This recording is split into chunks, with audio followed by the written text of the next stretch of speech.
Hi there, this is T. Johnny with Quirky and or Queer, a podcast about otherness. Join me as I interview people in the community. I talk to musicians, community workers, artists, comedians, and even my mother about otherness. How does this shape their careers, their romantic pursuits, creative projects, and shape their overall worldview? There are lots of laughs, plenty of tender moments, and some deep conversations. Find Quirky and or Queer on your favorite podcast app.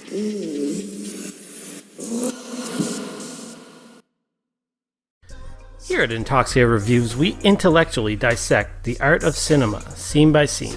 Here's some clips. All he is just a fucking big wooden doll full of cum, chasing kids around. You look up guys who poop in a bag. 'Cause I think that's where you'll find him. Because he is hurt. It's probably just in your search history anyway, isn't it? This movie fucking blows.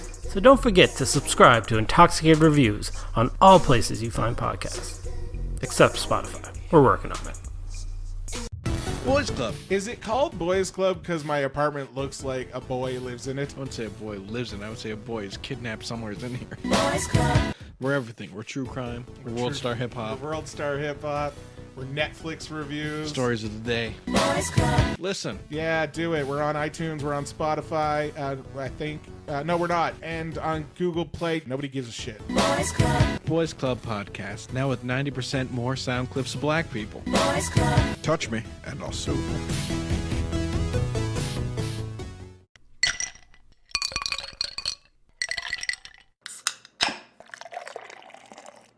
Do not take product if you are hypersensitive.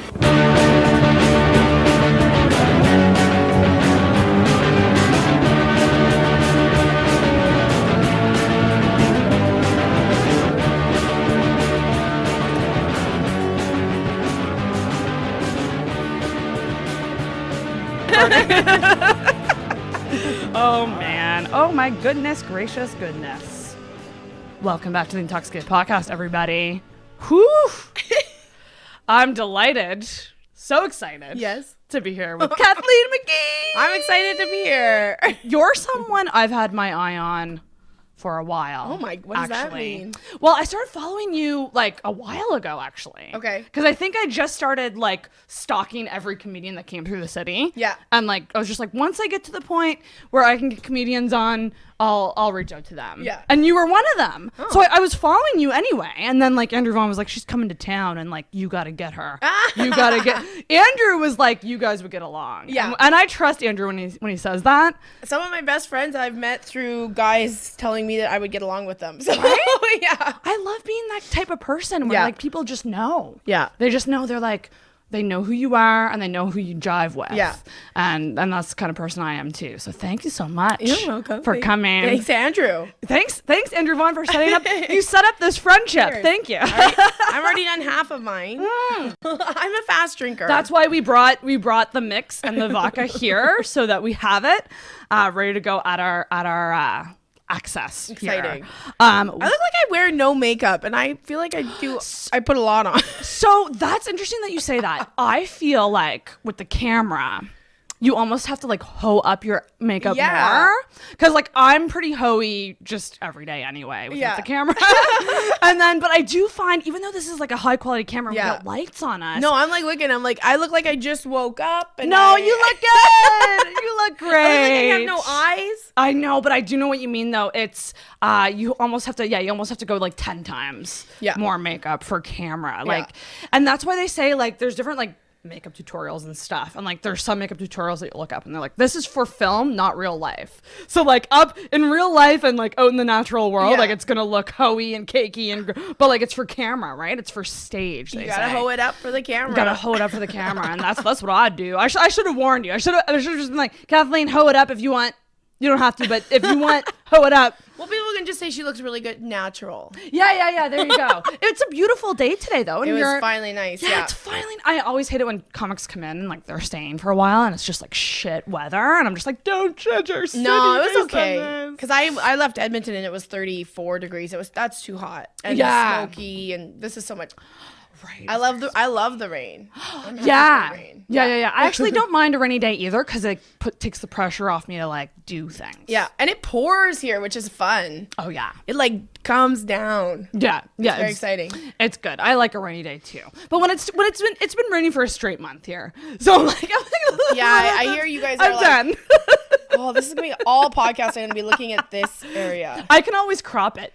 Do guys ever worry about their tummies showing? Never. They never do. No. I'm always like, if I relax for 2 seconds, this is me relax. And I don't like that. You know what? It's taken me, like, I don't know how many video episodes I've done, but starting out, it was a real problem for me. Like, I was and like, I edit them too, so I'm just like, ugh, I gotta get used to this fucking face and body. Like, I know, it's hard. Such a, like, I don't know how YouTubers do it. No, I don't know either. Like, they do it like multiple times a week. I'm just like, how can you, like, just be on all the time like this? Like, camera ready. I'm not an influencer, that's for sure. Yeah. And like we said before, this is a podcast, so for the most part, people are going to be listening. Yeah, don't watch Not necessarily watching, unless like something really funny happens visually and we say, go check out the YouTube video. It's there if you want to see it. It's just kind of another way, another reference for people to watch. But Kathleen, thanks so much for coming. Thanks for having me. So I saw your set at Yuck Yucks. I went on the Friday night. Yeah, that was a good one. It was fucking phenomenal. It was fun time. I knew I'd like you. Like, that was the thing about it. I was like, I don't even really need to go see your stand-up. I just knew I would like you. But I was like, I'm going to go anyway. And it was phenomenal. Oh, you're so nice. Thank you. Yeah, you did so good. Did you enjoy your Yuck Yucks weekend? Oh, yeah. This weekend was really good.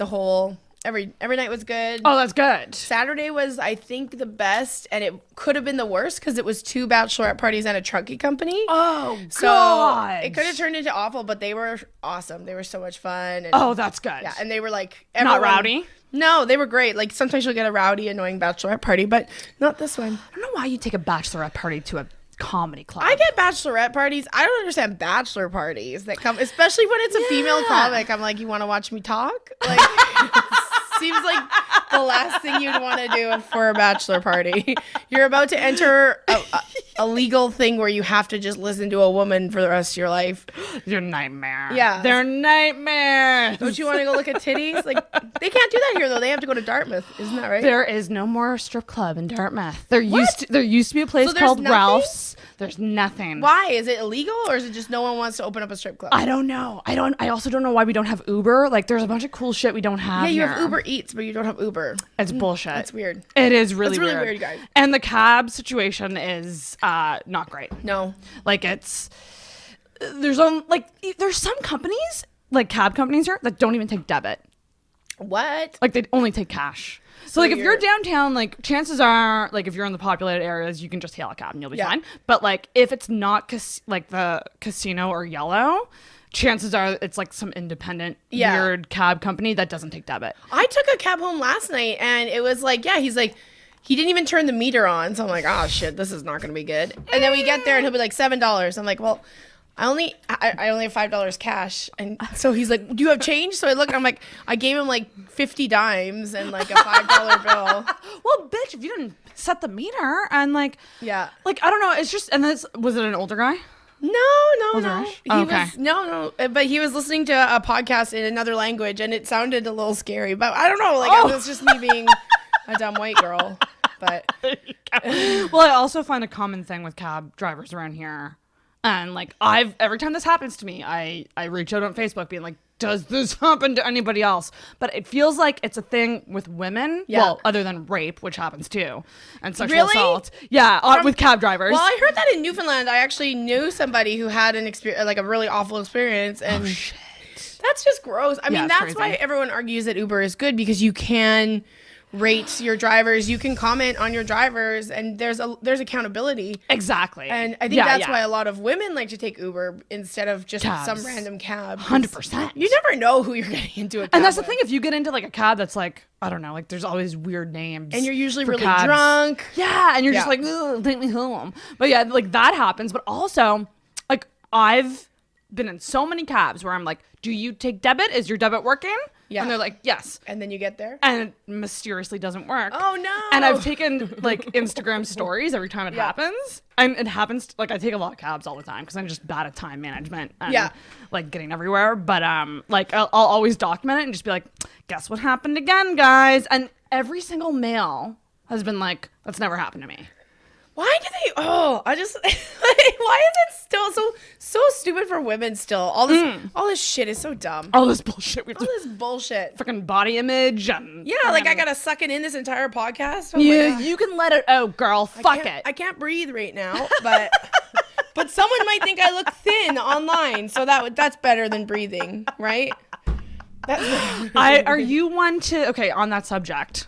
We're going to get into I just know that we're going to get into so much stuff tonight. But on that subject, have you ever worn Spanx? Oh, yeah. Because they're torture chambers. I always say, like, if you're going to put on Spanx, you don't have to do cardio because it's a lot of work putting them on. Like, I'm always out of breath once I have them on. I already sweat a lot. Like, I don't know if you can tell I'm sweating right now. It's glow. She's glowing. I'm glowing. But I glow a lot. And then... and then I'm glowing in these Spanx. And, like, the Spanx are... So they're so hot. It's just I get it, but I don't like them. I agree. Like I understand why you'd want to smooth things, especially if you're like wearing a tighter dress. I hate when like my belly button shows through in a tight dress. I used to hate that, but then I like saw like other girls just owning the fuck out of it, and I'm like, you know what? Fuck it. Thank you. I've seen so many hairy belly buttons sticking out of the bottom of t-shirts. Like, why can't I just like my little it's not little, but my little belly boo or whatever. Belly boo. I like that. Belly boo. Like, why do I have to worry so much? I totally agree. But I think like it takes a while to get to that point. Oh yeah. I'm almost I'm 38 and I'm just finally starting to be like, if you don't like, I don't fucking care. Right. Don't look at me if you don't like looking at me. Yeah. And I do think that's like something that happens in your 30s, forever. I feel like. Oh yeah. For sure. Because by the time you hit your 30s, you've already dealt with so much bullshit. That you're just kind of like, I don't care. Yeah, I know. And you want to fuck a 21-year-old anyways. I don't give a shit about you. Oh, I forgot to tell you about the bell. Oh. I dinged it and you're like, what is happening? The ding is like if you really agree with something. Oh, okay. Or like yeah, good joke. or like, yes. Like, it gets out of hand sometimes. I thought it was because I swore. No, you can swear all you want. This is a very sweary podcast. Very sweary. It will always be. Yeah. So. Yeah. Yeah, no, don't you worry about that. But yeah, no, you're totally right. There's way more standards on us than men. And it really angers me sometimes because I'm just like, I'm trying really hard. I'm trying to look nice. I'm trying to put effort into my appearance. And even still, I get rejected. And yet, these fucking guys with beer bellies. Oh, I know. If they have a little bit of money, they can have anyone. That's the worst part. Yeah. Like a successful woman, if she has money, like, I mean, she still has trouble getting a date. Because men are intimidated. Oh, men hate it when you have more money than them or have a better job. It's just a weird. I mean, my boyfriend and I both like have our dream jobs, which means neither of us make money. So there's no. Right. I'm not his sugar mama. He's not my sugar daddy, but I wish. Yeah. But yeah. So it's just, but this whole even I was talking to another female comic about just. What do you say to like a male comic that clearly hates women and does all these like underhanded comments all the time towards women? Like, I said, call him out next time he says that in a group setting. Just yell out, "What the fuck are you talking about? What the fuck is wrong with you?" And like, make him look stupid. Yeah, exactly. I mean, he might eventually grow to hate women so much that he drives vans through the street to kill us, But like, there's nothing we can do about that. Did you hear about this Ari Temple guy? No, I even hate naming his name. But so there was this comic. Like incel thing or something? He's very incel.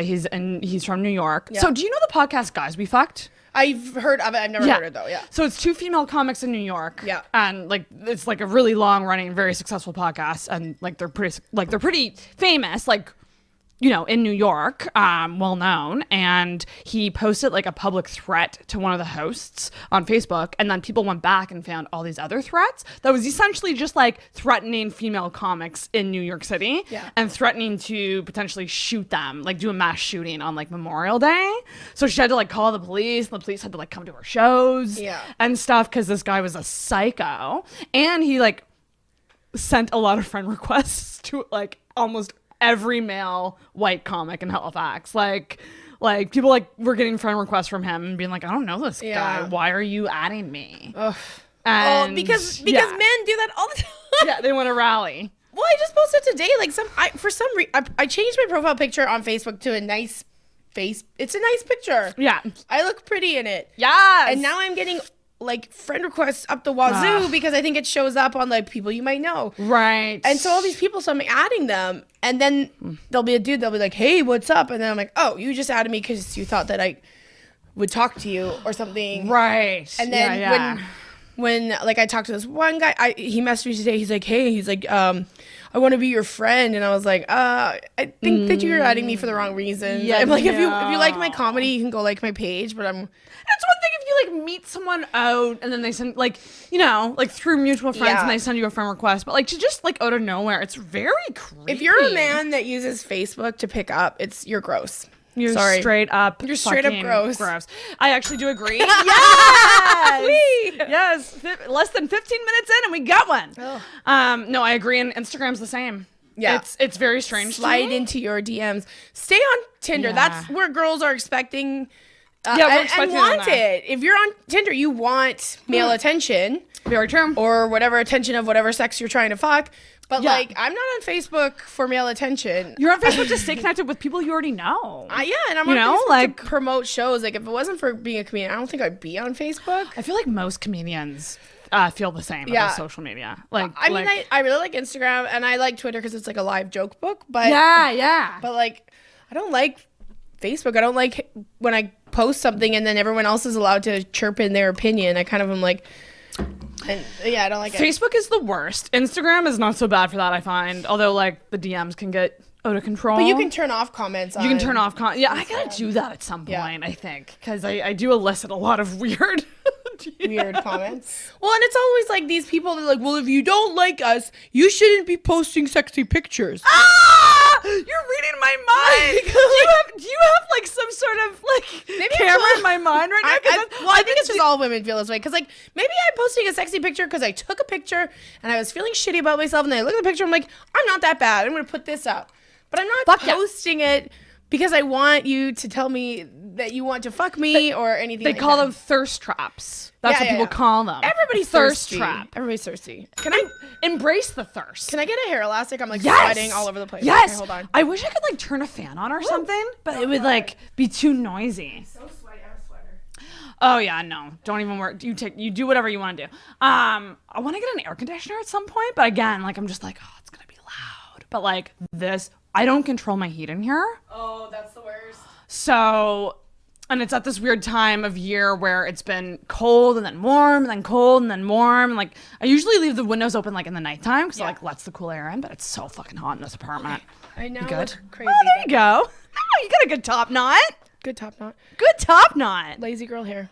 See, I've been trying to perfect and you did it so good. I've been trying to perfect like the messy bun for so long and I still can't get it. I always end up looking like a ballerina. Yeah, you'd probably tighten it up too much. Yeah, that could be just do like a half ponytail and then loop it through. Yeah, so true. It's very exciting. You look cute. You're good. Yay. You're good. But yeah, no, thirst traps are, I get a lot of, do you know Dan Hendricken? Yeah. Yeah, he called me out on being thirsty once. Well, if you're single. Like, Mama's thirsty on Instagram. I'm like, yes, I am. Yeah, if you're single, everyone gets thirsty when they're single. Yeah. Yeah, and I think if you post... If there's a picture that you really like of yourself and you post it not wanting likes, like, I don't know. Like, that's if I rare. see somebody that has like a selfie and then they put it up and like not every other picture is a selfie, I'm like, no, this person finally felt good about themselves. Exactly. It's not overdoing it. Yeah, but if every picture's a selfie, then you need to chill. You need to chill. You need to chill. Yeah. Put some plant pictures or a dog in there somewhere. See, that's why I like having this video footage because like I can post pictures of like me in the moment with a guest. Yeah. I'm like, oh sweet, I have candidates now. Because like normally in my friend group, I'm the photographer. Okay. I've always been. Yeah. So like throughout the years, like I'm the one taking pictures of my friends and there's like no candids or like natural shots of me. Yeah. So I had to resort to selfies to be like, hey, this is what I look like. Yeah. I exist. Yeah. Because I took on the role of photographer. Yeah. And I mean like selfie culture came probably from online dating more than anything else because it's just like you're basically a piece of something that you're trying to sell to other people and then I don't know. So true. It's a very weird world that we live in. Oh, is it ever fucking weird? Yeah, all this social media stuff is weird. It's very bizarre. I have such a love-hate relationship. Oh, I think most people do. Media. Most people like love it and hate it. Yeah. But yeah, it is it's a frustrating thing. Like I like that Instagram has decided to stop counting likes, or they have off and on. I don't know if they're still doing it. It hasn't rolled into mine yet. Like I still see the total, but on yours though, but on other people's, that's where they did it, and like you can't see how many people liked it. And like that's great, because then everybody, who cares? Oh, that's strange. Yeah, I can still see. Well, maybe it's not. I can still see the number of likes. So maybe they've done it. I think they were trying it out for a while to see what people said, but all these like influencers freaked out, and they're like, "How am I gonna get my free moisturizer from a moisturizer company? I can't show them that I get 1 million likes on my photo." Oh my gosh, I like little piece of inside juice gossip on this episode. I met an influencer, or I went to a session where an influencer was speaking, and I was like, this was in the early day of the podcast, and I was like, ooh, I should get her on and talk about vlogging and social media and all that. And then like I like kind of dove deep into her Instagram, and I was like, oh, like every single post is an ad. Oh yeah. Like she'll go on like a sponsored, and I'm not naming fucking names because I ain't gonna get in trouble with the Halifax influencer community. Oh, she's a Halifax influencer. Oh yeah, she's local. But like she'll go on like sponsored trips with her like boyfriends, like these like kind of like local resorts, and like they're all like very very like Instagram pictures. Yeah. You know, like who's fucking taking them? Did you bring a photographer with you to take pictures of your boyfriend by a fireplace? Like that's what and it just seems very like upon second thought I was like, this is so not genuine. No, yeah. And I'm not into it. And like, as much as people think I'm like a social media guru. Really, I just post whatever I want. But I could never do that. I could never. I don't think I could ever do that. No. Like when you go to someone's Instagram and it's like all the same tone. I'm just like, how much fucking time do you have on your hand? And it's always white backgrounds. Yeah, only take pictures in your pastel colors. Like I'm like, I don't understand. It's crazy. It's so silly. It's really, and it's a lot of work. It's exhausting. Yeah. It truly, truly is. And then you just got people that are only following you because they want your life, but they don't even know what your life is really like. Yeah. And well, that's interesting that you bring that up, because I tend to post more like in my stories. I'll get a little bit real in my stories. And people, it's very polarizing. Like people either love it because they're like, oh, fuck yeah, I relate to that. Thank you. Like, you know, because I'm very self-deprecating. Yeah. So, like, I will just post, like, look at what piece of garbage I am today. Like stuff like that. Yeah. But people either love it or hate it. Yeah. So it's interesting. Yeah, it is weird. It's very, very bizarre. It's very weird. I just noticed you have, like, a cat stripper pole in here. I do have a cat stripper pole. It's really cute. It doubles as a cat tree, but at nighttime I take off the tears I spin around on it. I'm just picturing your cat just like, woo! Yeah, I use it so she can climb. It's actually, my parents used to foster like SPCA kittens. Oh yeah. And they gave me that. Oh, that's awesome. And so she will climb it and go up on the shelf. Cute. Because apparently with cat psychology, like they need to be high up. They feel sometimes. safer up there. Yeah. Yeah. Otherwise they'll like get really like anxious and stuff. But my cat's just anxious all the time. Oh so no, I don't poor know little anxious baby. I don't know if it's working so much. But on the subject of strippers, we both have a fondness for. I just think it's an interesting career, and they have a very the career of a stripper is very parallel to the career of a stand-up comedian. Oh my god! Because they do tour like around just like us to small towns and like but they make way more money than us, and that's not even much. But man, like if like, can you imagine if you were both? Oh god, I know. Like one night you do like a bunch of open mics. Yeah. And then another night you do like a stripping Oh, set. if you were a stripping comedian, you know how many male comics would be like, can't take this slut seriously. Like it would be. You know what? Yeah, you're right. It would be awful. Because you're probably already having a hard enough time. Oh god. So add stripper to it. Anytime a girl is like an ex-Playboy bunny, like there's a ex-Playboy bunny, Felicia Michaels, she lives in LA. She's older. She's been around for years and years and years, and she like is amazing. But I'm sure she's had to deal with people being like, "Oh, you're just a fucking." They just want you here because you showed your tits in the magazine once. But I don't know. It's just like a very weird. Like it's still a boys' club. It's still a very big boys' club. There's more girls in it, but it's a big boys' club. Unfortunately. So what do you like? Getting like a slightly serious here. What do you think is holding back women from doing stand-up? I don't think women are being held back. I feel like there's more women than ever. I just feel like it's still a little daunting coming into it. It's never like it's better. It is a lot better when when new female comics complain that they don't feel safe or I'm like, are you fucking kidding me? You didn't have to ride in a car for 6 hours with some strange comedian who has a terrible reputation. Right. Like you didn't have to do that kind of stuff. Women before me had to do even worse. And it's just like, yeah, you have it pretty good now. That's true. You do. In comparison. In comparison, it's changed a lot. But I mean, you have to still be careful. Yeah. In anything. It's so crazy that like when I came here, I walked a little bit and I had my headphones on, and I'm not a small, petite little flower at all. Like I'm not worried, but like having my headphones on, I always put the volume on low because like if someone comes up behind you, I'm like, guys never have to think about that. Never. I truly don't think so either. Yeah.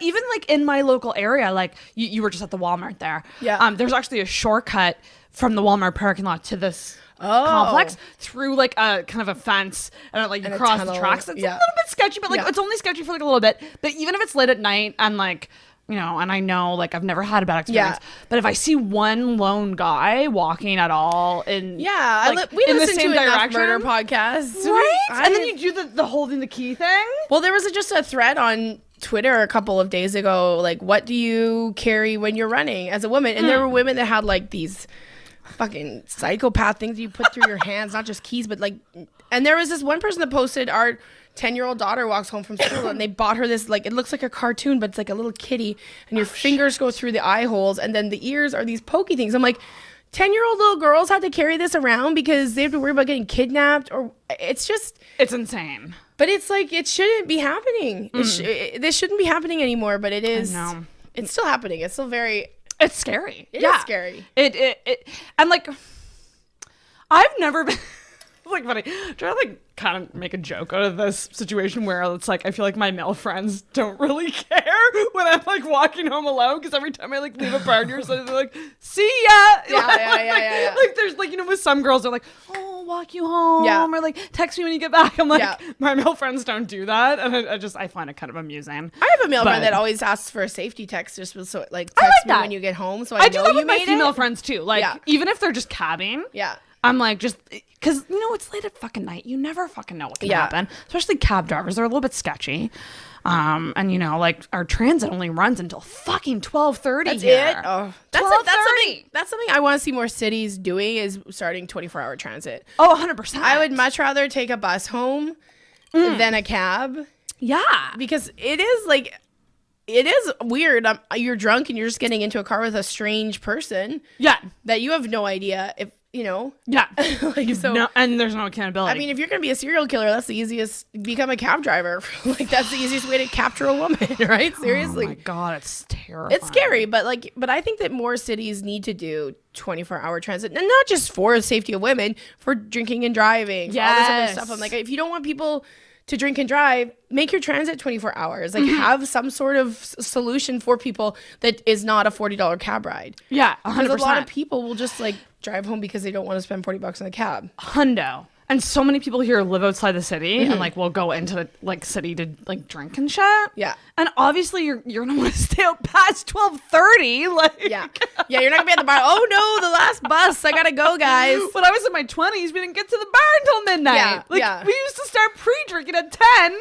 I know. I'm not go out until 12. That's how old I am. I'm always at the bar at like 9 o'clock now. I'm like, all right, let's get blackout before the kids get here. And get out of here. Right? I want to know all about, so you have a boyfriend. Yep.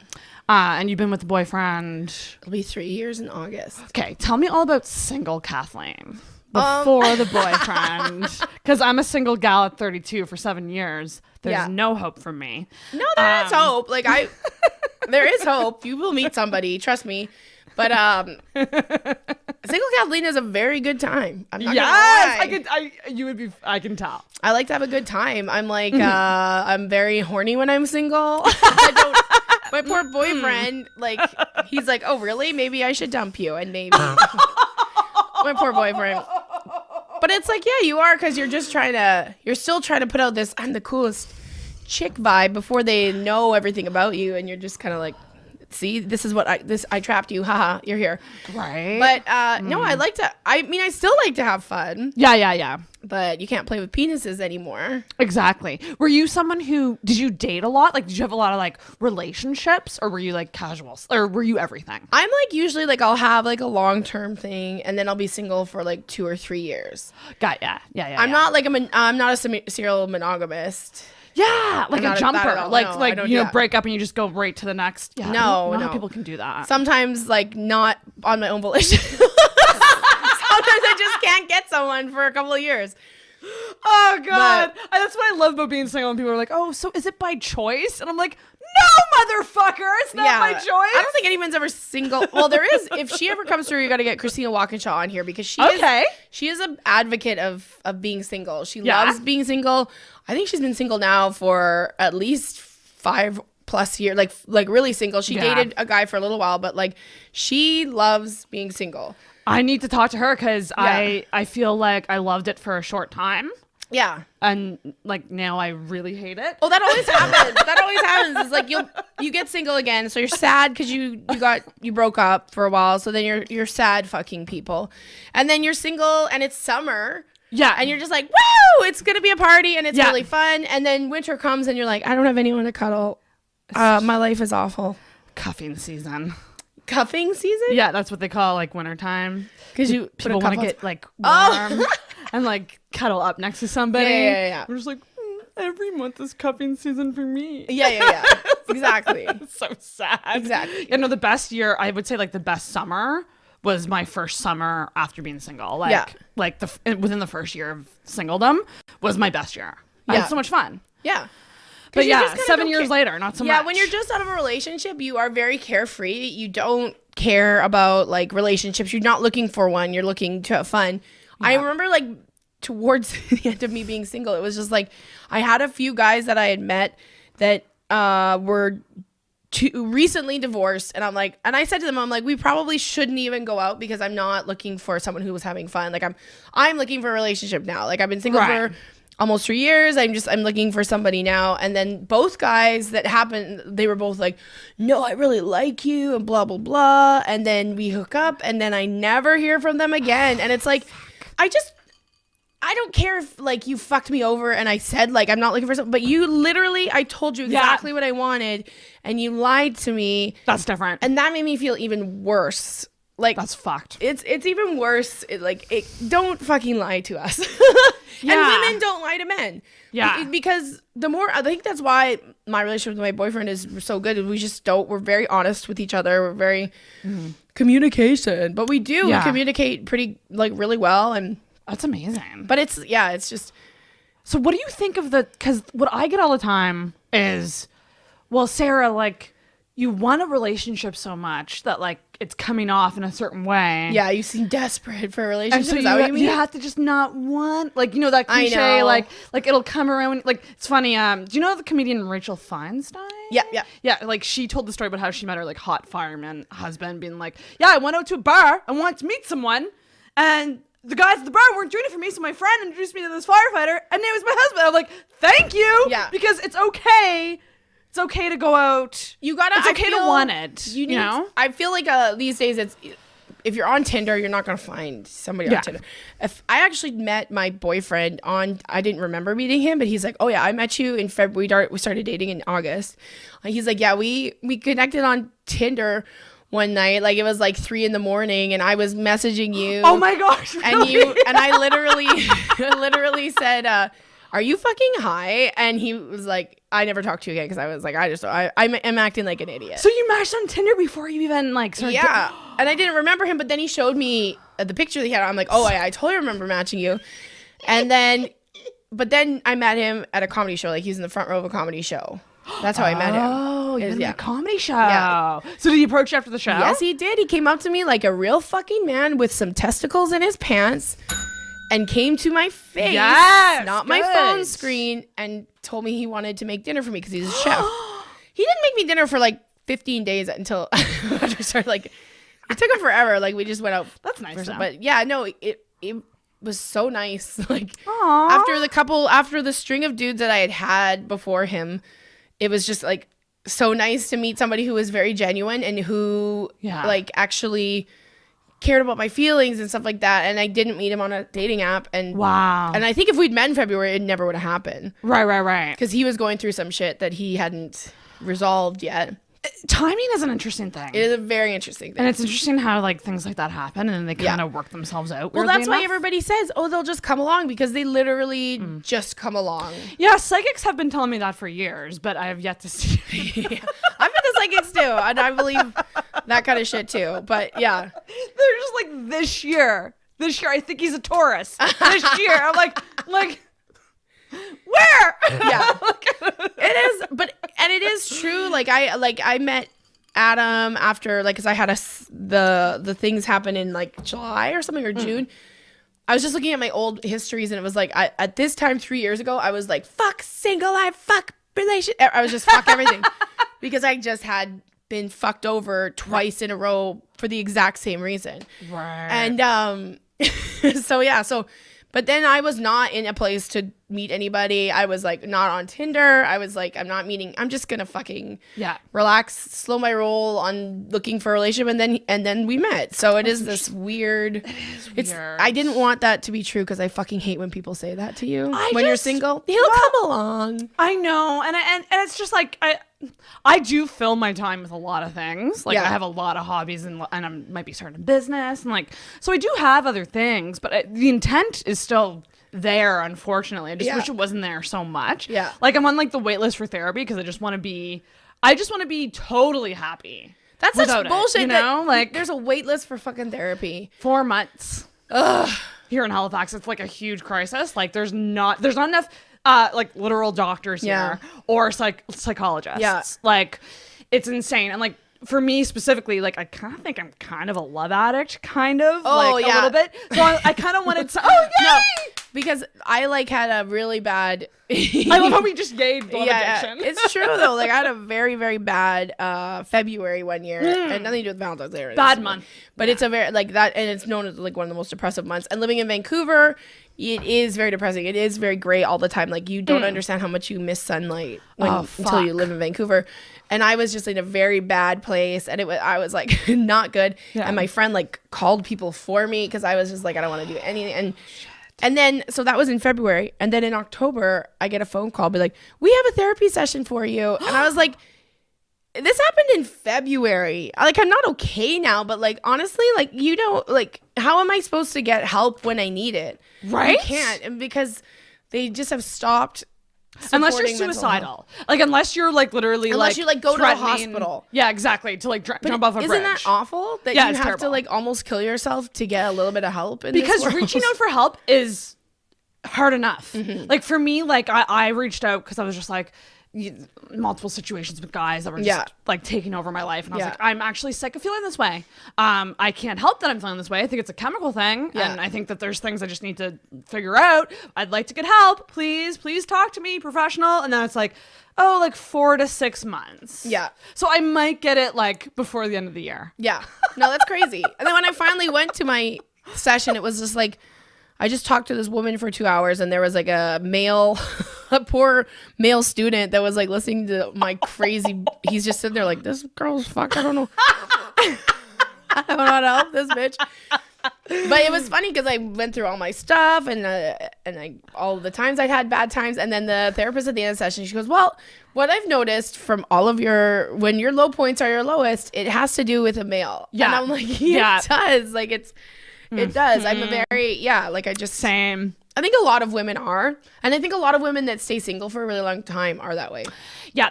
I started reading this book that changed everything for me, which is, well, actually, I say reading a book. I listened to the audiobook. I think it's the same thing. You read it.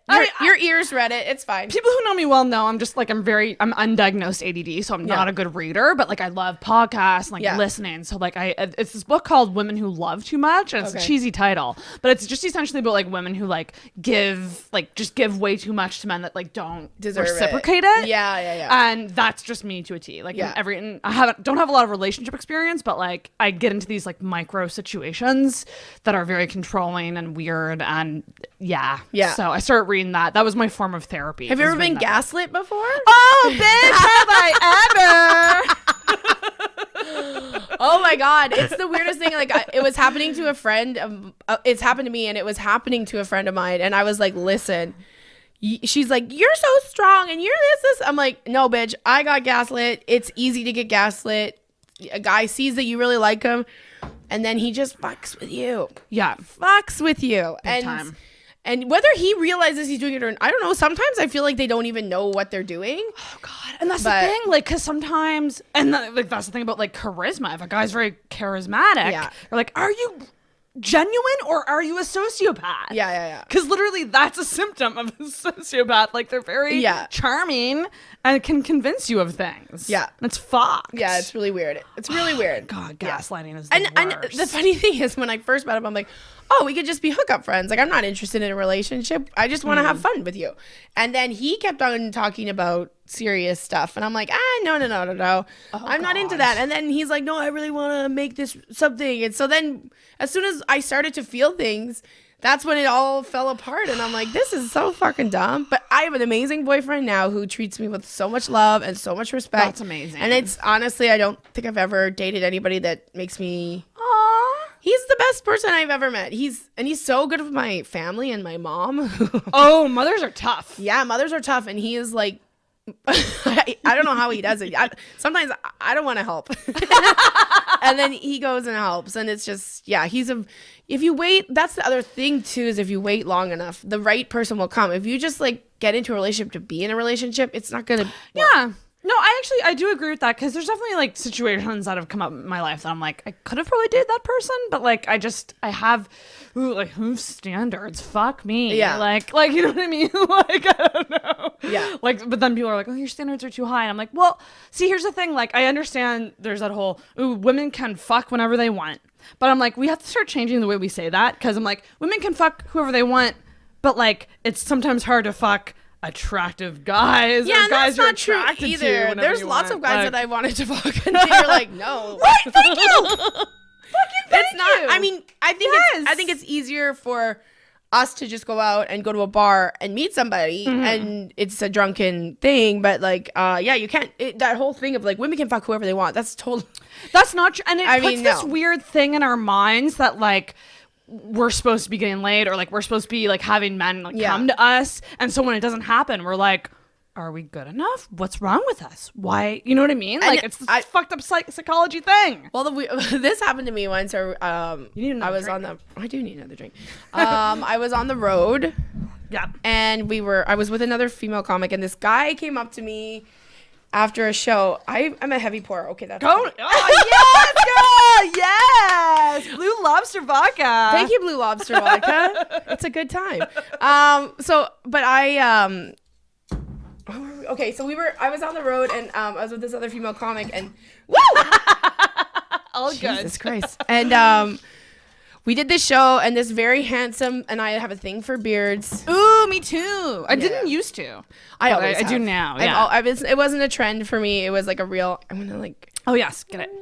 Get the mix. I'm gonna make me one too. Okay. And so I met. It was after a show, and he was very handsome, and then he tells me that he's a lumberjack, and I'm like, not a real one. He goes, a real one. He showed me pictures. That exists? Of him climbing trees, and he was a very handsome man. And anyway, it was my friend Jane. She's another comic, and she was like, "You have to fuck him. He wants to fuck you." I'm like, "No, he doesn't. Look at him. He's too hot for me. He's way too hot for me." And she's like, "No, you have to. He is so into you. He like you can't see it, but I can see it. He is so into you."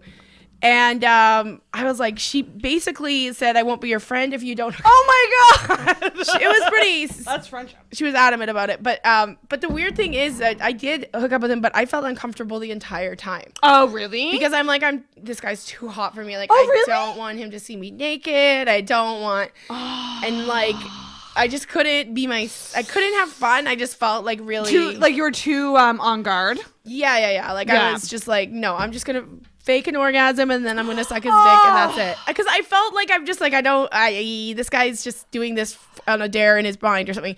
It's a horrible way to feel, but it's true. It's how I felt. So like, I don't know how like hot people feel when they fuck people below them, but I wonder. I don't know. Like he was extremely nice. This was all in my head. He was a very nice person, and like, right.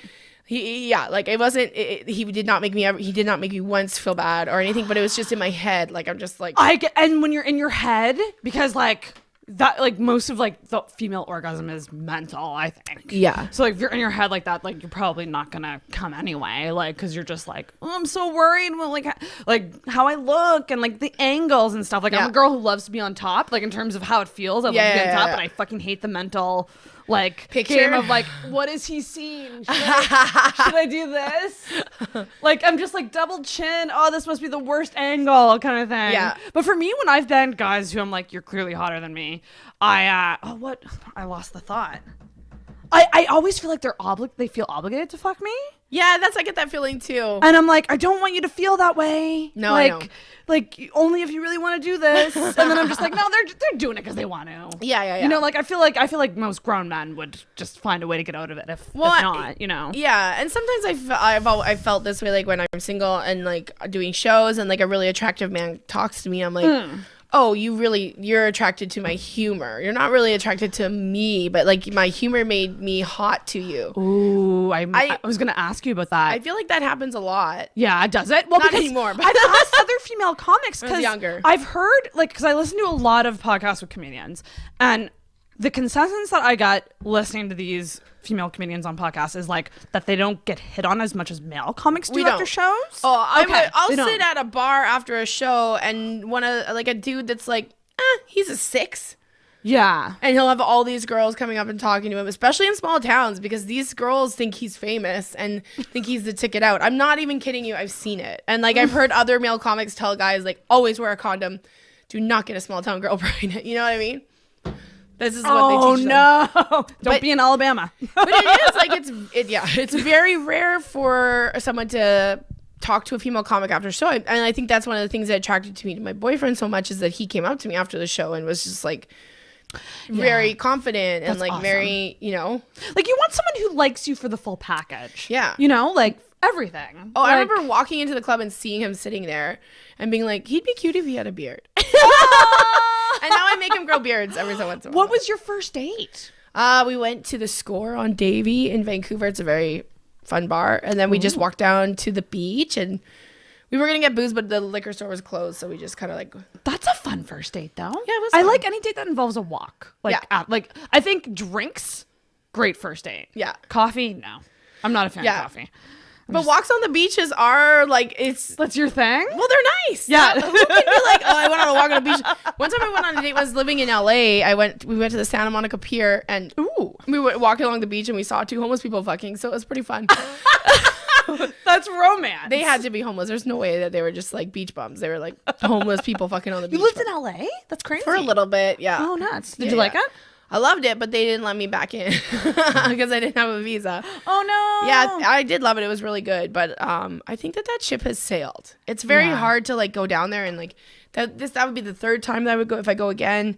So I just want to tour all the time. I just want to. Does your man ever come with you on tour? Sometimes, but he's a chef, so he works every weekend. Right. Like, he's not, and he's a workaholic. He will not ask for a lot of time chefs off. are. Like a lot of chefs work crazy hours. Well, you have to kind of. It's this. I think it works well because he's not. I won't date a comedian because it's just. I've had bad experiences dating. This came up in my last episode with 2 female comedians too. Yeah, I just like it's worked for some of them, but like most instances, it's hard. It's hard if you're funnier than him, and then he gets all bitter and sad. Yeah. But it's just not. It never worked for me, and I was never interested in having that kind of a dynamic. But chefs, oh my god, chefs are comedians, but they're worse. They're worse. They're like fucking degenerate. Well, the things that kitchen culture, I can imagine the conversations that take place in there are pretty and insane. Like this, it's like, you know, it's the same hours that we work basically. Like I'm on the weekends, evenings, he's weekend evenings, and so we do work the same hours, which is nice. And but yeah, they're degenerates. Like I went out drinking with him and his chef friends the first time, and I think I can drink. Yeah.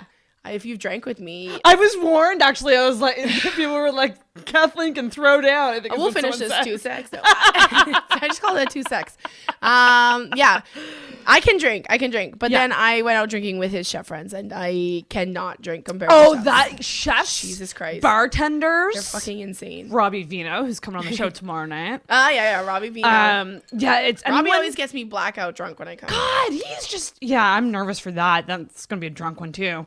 Let's get her done. But like service industry people, because I think it's like part of the culture to like you work late and then you hang out and you drink afterwards. Yeah, like and that's just what it is. And you drink all night long, and then you got to wake up and go to work at 2 and do it all over again. Yeah, it's insane. It's a very good match, comedians and chefs. I think it's a smart, and then they cook for you. It's really nice. And right now you're living in Edmonton. Yeah. And I'm not familiar with the Edmonton comedy scene. Is there a lot of mics all at once? Like, do you have nights where you like go out and you're like doing multiple shows in a night? It's very good scene. There's a lot of shows. There's not too many multiples on each. Like, you could do a club and then do an like a weekly mic too. Right. Like the other weekend I was at the comic strip, and I had a show at the comic strip, a show at this place called Spotlight, and then a show back at the comic strip. So I did 3 shows in one night, and I got paid for all 3. Nice. Which that's good. Is really awesome. good, because that doesn't happen in a lot of cities. And Edmonton is really good for paying. Like, we just finally started asking for budgets when we do open mics. Oh, okay. So now, like, almost every one of them, you get, if you're headlining, you get $100. Oh, which that's is amazing. Really good, because some, like, you go to Toronto, you'll either get nothing or like 20 or drink ticket or right. So it's a good place to be a headliner. Yeah, but it's also a great place to start. Like, I started in Edmonton, and I think you're smarter to start in a small. Like, if you start in Halifax, you start in Edmonton, you start in Winnipeg, or instead of starting in Toronto or Vancouver, because, well, first of all, if you're out in Alberta, you're gonna go on the road fast. Right. Even if you're not ready for it, you're still going to go because they need you. And when you're on the road, to open, you need a half an hour.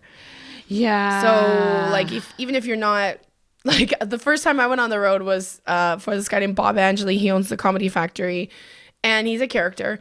And he told me, he said, how much time do you have? I said, like, maybe 10 minutes. I was about 8 months in. I was like, maybe 10 minutes. And he goes, okay, you're going to do a half an hour in Grand Prairie. And I was like, no, I can't. He goes, you can do it. You'll be fine. He's like, you'll get $50, half an hour Grand Prairie. And it was awful. Oh my God, it was painful. Oh, but no. Did you do a solid half hour? I don't know it wasn't solid. I definitely talked for a half an hour, but I wouldn't say I made people laugh for a half an hour. But gosh. But you get these opportunities there. You don't get these opportunities in Vancouver or Toronto as much. Right. And you'd probably get eaten alive too. If you were like in Toronto. Yeah, it's just very competitive. Like, you've got to, and it's cliquey, even though they like to say they're not cliquey, but it can be kind of cliquey, and it's hard to get into any comedy scene, I think, anywhere, because comics are notoriously, they don't trust people just because of the way we are. We have trust issues. But, like, so many comics will come and say, oh yeah, I want to do this, and then they'll disappear 5 months later because they're like, oh, I didn't realize how shitty it is. Right. So, it takes a while for comics to be like, no, this person wants to stay, and then for them to see potential in you. Like, sometimes if we see no potential in you, it's kind of like, well, you gotta grind, right? Yeah. So, like, you might not like someone's set when you first see them, but like, if you see that they're like doing a lot of mics and like changing and evolving and like adding new jokes here and there, like, and new comics, that's different. My best advice for new comics. Oh yes, what's your advice? Is to hang out, to go to shows. Like, if you're in Halifax, you're not doing shows on the weekend anyway. Go to Yuck Yucks. It's Daniel is awesome. He will let comics in if it's not sold out, or there's even room when it's sold out there, I think. Yeah. So like, go and watch. That's how I got to know all the headliners that came through Edmonton, because I'd go, I'd watch, I'd drive them around, I'd kiss their asses. Like, I'm not saying like go and kiss ass, but like go and immerse listen yourself to them in and it. Immerse yourself in comedy. Yeah. Because then when I went to Toronto, people were like, Kathleen, I remember you from Edmonton. So right. And I personally sometimes get to bring people who I want on the road. So if I know somebody, you're around me all the time, I'll be like, oh, I want to go with this person, and you'll get a gig. And it's like networking. It's but if you're just gonna like come and do a spot and take off and not hang out and watch the headliner or meet the headliner or anything, then they're never gonna know you. Very true. And I don't forget comics who do guest spots and take off. Without a good excuse. Yeah. I mean, I know there's comics that have other shows afterwards, but if it's just like well, I have a set at this show that's just comics in the crowd, so I'm going to take off right after. Like, okay, you need to watch some comedy. It's and so especially important. if it's like a good headliner, or if especially if it's a good bad lineup. headliner. Yeah, go watch the bad headliner so you'll learn what not to do. Exactly. I'm not kidding you. That was Ooh. advice that I got when I started. Like, watch all the headliners, and then figure out. It helps you figure out the kind of style that you like. Like, maybe you'll watch like someone like David Schroeder and be like, I really want to be a storytelling comic, so he's someone that I can talk to if I have questions, or I really want to do this kind of comedy, and that's that person. Yeah, I mean, don't copy them.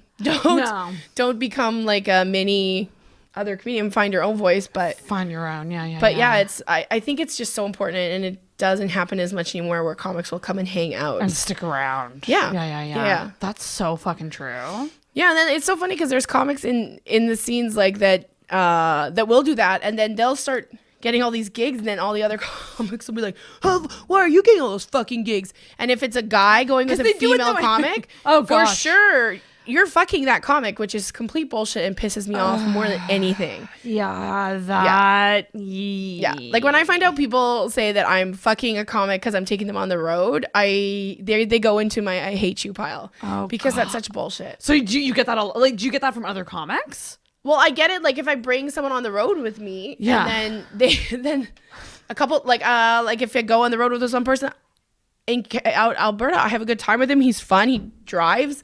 There's nothing between us. And then people are like, "Oh, you guys fucking?" And I'm like, "No, he just is grinding, and I want to give him some reward for going out every night and doing what comics are supposed to do." It's very frustrating because whenever a guy comic helps a female comic out, they're never like trying to fuck them. They're just, of course not. And they usually are trying to fuck them. I was just thinking of like let's flip it around here. Let's flip this bitch a bit. Well, that's the thing that I hate about it. I'm like, if things were reversed, it wouldn't be as intense. But it's so much more on women. You just have to learn, just like with online, ignore the comments. You just have to. If you listen to what people say and care about what people think about you, it'll eat you up and you'll become angry and bitter. Yeah. Like I was angry and bitter for a couple of years, and now I'm just like, I just want to have fun again. I don't give a fuck if someone doesn't like me. That's their problem. And that's like when I was watching your set, I was like, that's one thing about you that really stuck out to me, is that you were truly like so comfortable up there. You really didn't you didn't care, like in a good way, didn't care. Because like people could like yell things and you would just be like, oh, fuck off. Yeah, like, you know what I mean? Like you're that type, and I love that. If you don't like me, get up and leave. You don't have to tell the world that you hate what I have to say. You have free will. You can get up and leave and not get your money back, because that's what a pussy does. But did it take you a while to get there in comedy? To get that like courage. It takes a long time to be comfortable on stage. I think when I first started to get really comfortable, I stopped writing set lists. I don't write set lists anymore. Oh, really? It's all up here. Yeah, but like I just don't.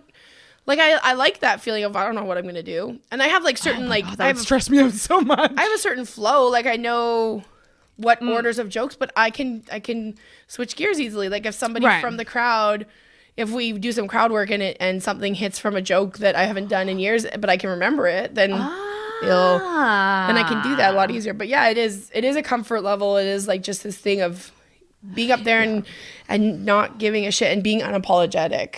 Thank you, and that's what I adore about you. Yeah, it's I love seeing like those are the comics, especially female comics that I'm drawn to, because it's harder. Comics should never apologize, even if they make a joke in bad taste and it's a mistake.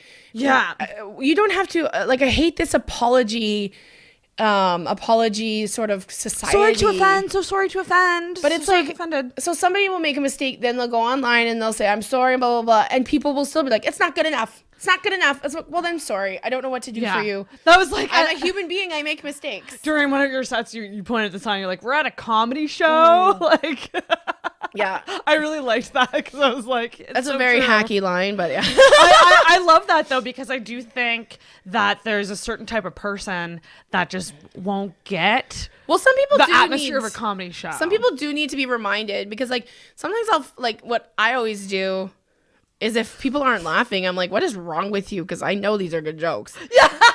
There's something. This is you guys, not me. What the fuck is wrong with you? Like, I need you guys to laugh. I need you paid money to laugh. laugh now, please. And it's just like, you just have to have that. You have to be like, yeah. I mean, you do have to be comfortable, but it's like, it takes a really long time. Especially with comedy that is more kind of diving into like, you know, the dirty things. Yeah, with people. yeah. And like, come on, let's be honest. We all fucking thought this. Yeah. Just for 1 second, get out of your, you know, stuffy persona and just laugh. Yeah. Laugh about these things that we all go through. Yeah. You know, like, and that's what I love about even your if comedy. you don't agree with what I'm saying, well, that's part of comedy, is to go and see if I can make what you think is not funny. Exactly. Like, wait, maybe I'll be able to make this funny. Like, I had a woman come up to me, she goes, I can't believe I was laughing at some of that stuff because I don't agree with it, but it was really funny. I'm like, see, if you listen.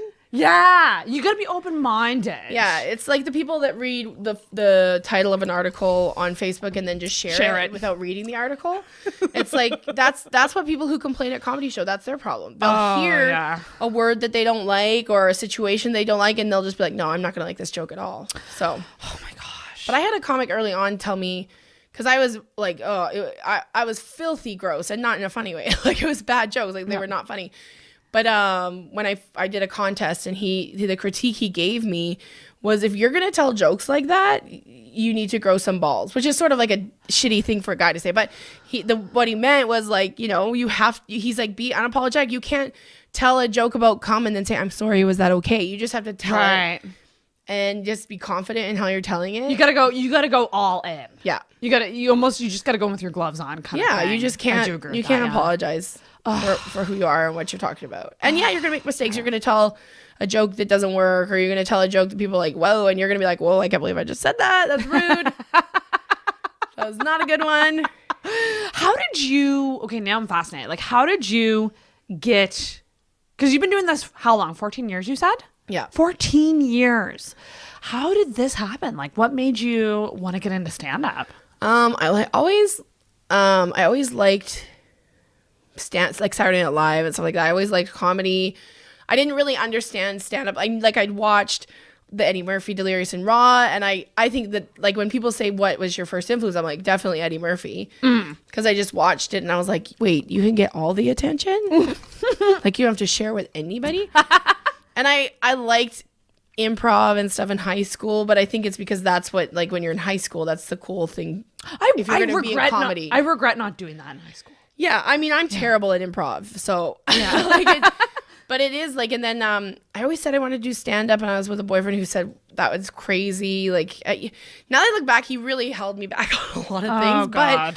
But if he hadn't held me back, I probably wouldn't be where I am today. So, but he like said that's silly. So he dumped me, and then I was like super depressed and just like had nothing else to do. And then so I found comedy. I started going to amateur nights at Yuck Yucks in Edmonton on Tuesday nights, and I just started going every week. And like, I didn't get on for like a month, but I started to just kind of follow the comics around, and like, I didn't say much. Like, that's the biggest piece of advice. When you're new, shut the fuck. Nobody wants to hear what you have to say. Nobody wants to hear your opinion. Nobody wants to hear this. Just be quiet and sit and just have a good time. Just be a fly on the wall. Just be there. Be a fly on the wall. Yeah, yes. yeah. So that's what I did for like a few months. I finally got up on stage once, and I got you're very comfortable on stage, which is the comic's nice way of saying your jokes are terrible. But yeah, so it was good. And you have a nice vibe up there. Yeah, like, but I did get some laughter. I don't know if it was pity laughter or what it was, but I was like, yeah, this is fucking amazing. This feels so fucking good. Yeah. So then I just kept going, and because I was single, and like, I basically I just kind of like found my core group of comedy friends, and we were all at the new stage, so we all wanted to be out every night. That's another really good thing to do, is if you want to start comedy, find those comics that want to be out at the mics every night. And make it like a team, like you're doing it together. Well, then you have somebody to go with. Yeah. It doesn't feel so lonely or intimidating, you know, if you kind of get into your group. Like, I weaseled my way in, but just by being quiet and not hooking up with the comics. I'm sorry. Like, I had a comic say to me, like, we didn't know if you were here to, because they've had girls come in and be like, I want to be a comedian, and then they end up fucking 4 of the comics, and it's like, no. So I really was like, no. Like, I'm just here to do comedy. And there's lots of comics that I've always had crushes on, and I'm not saying I've never hooked up with comics, but I'm just like, it's better, especially when you're starting. Yeah, because it's keep it on the. Well, it's just hard to like. navigate have people that. take you seriously, unfortunately, which is the stupidest thing ever. Like, if you want to fuck somebody, who cares? But yeah, you're talking about male comics, the most immature of all males. So they're not going to be able to handle if you fuck their friend, and even if anyway.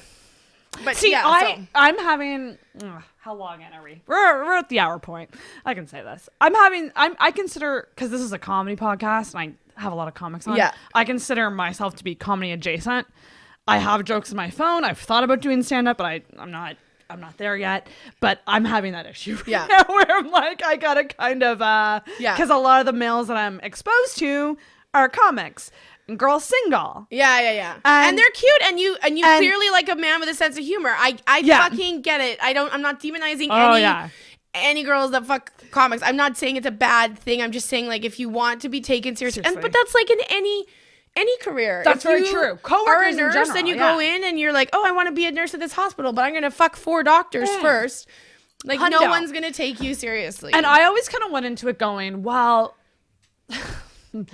in my mind, if I dated someone, that wouldn't be as bad, because that would be like a dating situation. Yeah. But if it was like casual sex with multiple people, nay. No. And then you're also going to have to deal with people saying, oh, she doesn't write her own jokes. He writes her jokes for her. Like, so it's something that's like in the back of my mind. A male comic has had to deal with that. Yeah, it's in the back of my mind now, and I'm like very mindful of it. And it's funny because, like, when you date a comic, you do riff off each other. Yeah. So I don't know if that, like, does that mean he's writing jokes for me? Like, if he gives me a tag, like, I don't. And no one's ever gonna say, I bet you she's writing for him. I guarantee you that'll never happen. Oh my god, it'll never happen. It won't happen at all. You're so right. Just been around for a really fucking long time, and I've seen a lot of stuff, and I've seen comedy relationships break up, and I've seen how shitty it is for the girl after, because the guys will just automatically be buddies with the boys after. Right. So it's just like it is a dynamic thing, but yeah, date a chef. So have you ever dated a comedian, or I did date a comedian? Yeah. How long? A couple of months. We hung out for a while. He kind of asked me out for a year, and I finally was just like, okay. But it was, he's a very nice person. Yeah. I think he's extremely funny. Like, he's odd. But that's also the worst part, is that afterwards, somebody, like a couple comics said to me, like one comic in particular, and it was one of the most disgusting things someone has ever said to me. He said, oh, so you dated him? Does that mean that, so you're telling me I had a chance? And I was like, no. Like, first of all, you're not as funny as him. Second of all, you're older than my dad. It's just like a shit. It's really hard to, like, be taken seriously in comedy, and it's really hard to not have comedy crushes. And and I'm not saying you're falling in love with your friends, but there's lots of guys that are comics. I'm just like, oh my god, he's just the best. I just love hanging out because he makes me laugh so hard. But, like, you just have to figure yourself out. If you want to date a comic, but also be prepared for the shit that goes with it. And also don't go into it going, I'm gonna date a comic. No. More like, it'll happen. Yeah. And I mean, there's plenty of comedy couples, like Bonnie McFarlane and Rich Voss are a comedy couple. Right. Matt O'Brien and Julia Ladkowitz have been together forever. I mean, there's some really good comedy couples. Like, there's ways in which it can work, but that's. But you also I mean, it's like any relationship, but it's harder when I think it's like with anybody who dates within the workplace, because that's what it is. It's a workplace. You're shitting where you eat. You've got to you're gonna get people saying shit, and you just have to be able to brush it off and be cool with it. That's so interesting. You have amazing nails, by the way. I like that's like my one thing is I get my nails done. Is that like your? I never get my hair cut. That's your thing. Your nails. My nails. Your nail girl. See, I'm not at all. I'm like the opposite of you. I love nails. I would like to treat myself sometime. Do it. But for me, okay. These are acrylics. Don't go. I'm violent on my nails, so I get stripper nails. I see when they're long like that. Yeah. How is masturbating for you? It's great. Because I always watch pornos with girls with really long nails. I'm just like, does that hurt? Let me tell you, I had a threesome on a New Year's Eve one year, and I hooked up with a guy and a girl, and I had nails like this, and I was like, is this okay? And she's like, yep. It's not so bad. Okay, myth busted. I mean, I'm sure, I'm sure there's like lesbians out there like, I would have never date you with your fucking dagger fingers, but I love that. A threesome on New Year's Eve. Yeah, it was. Yeah. Ooh. Was it a boyfriend? No, I was single. Okay, so were these friends? I knew the guy. Like we were friends, and like we'd been friends for a while, and then he just came with some friends, and he just bought a house, and it had a hot tub, so we all went back. And this is don't listen to this if you want. I'm pretty sure I got dosed with MDMA that night. Oh shit! I'm actually, I know I was, but it wasn't in a bad way. It wasn't by him either. It was not by the guy. It was by somebody else. So I was on MDMA, and I get to his house, and he had this like guy and this girl with him, and I'm like, I want to go in the hot tub, but I don't have a bathing suit. And I'm like, oh well, and I just took all my clothes off and got in the hot tub. Guess this is all I have to do. I posted a picture of me naked in the hot tub I'm like, I'm having a better New Year's than everyone. Oh my god! And then she just came in and she started making out with me, and I was like, all right, let's try this. Was that your first threesome? Or like, no, I've had that before. I want to. It's on the list. You can't.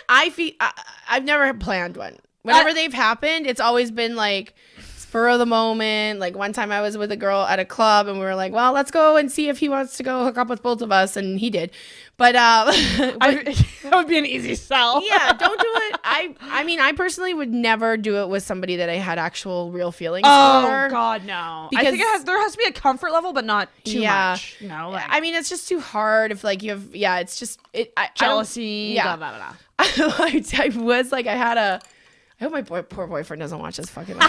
But I did have this guy that I used to just hook up with, and he was a firefighter, and he was like, he wanted me to have a threesome with this girl, and so he showed me her picture. I'm like, man, I'm not even that attracted, but I just wanted, like, I really liked hooking up with him, so I'm like, well, I'll hook up with her if it means that we get to hook up. Right. She ended up.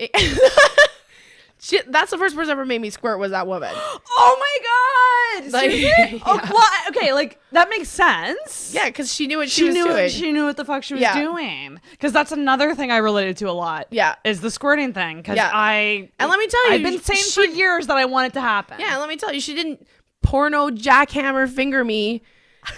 She did what she knew. She did a really good job. Yeah, I feel like porn. I feel like that's my only.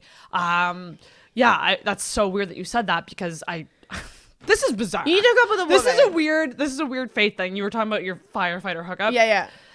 I also have a firefighter. Yeah, because they're fucking pigs is what they are. I was texting with him today, and I was literally like, just waiting to get off work so I can go record. I'm recording with this like hilarious comedian, and I really want to talk with squirting with her. And then he's like, go on. And I was like, well, do you want to help me with that? Because we've been banging since 2013, and you haven't made it happen yet. So do you want to give it a try? And he's like, maybe I will. And I was like, oh my God.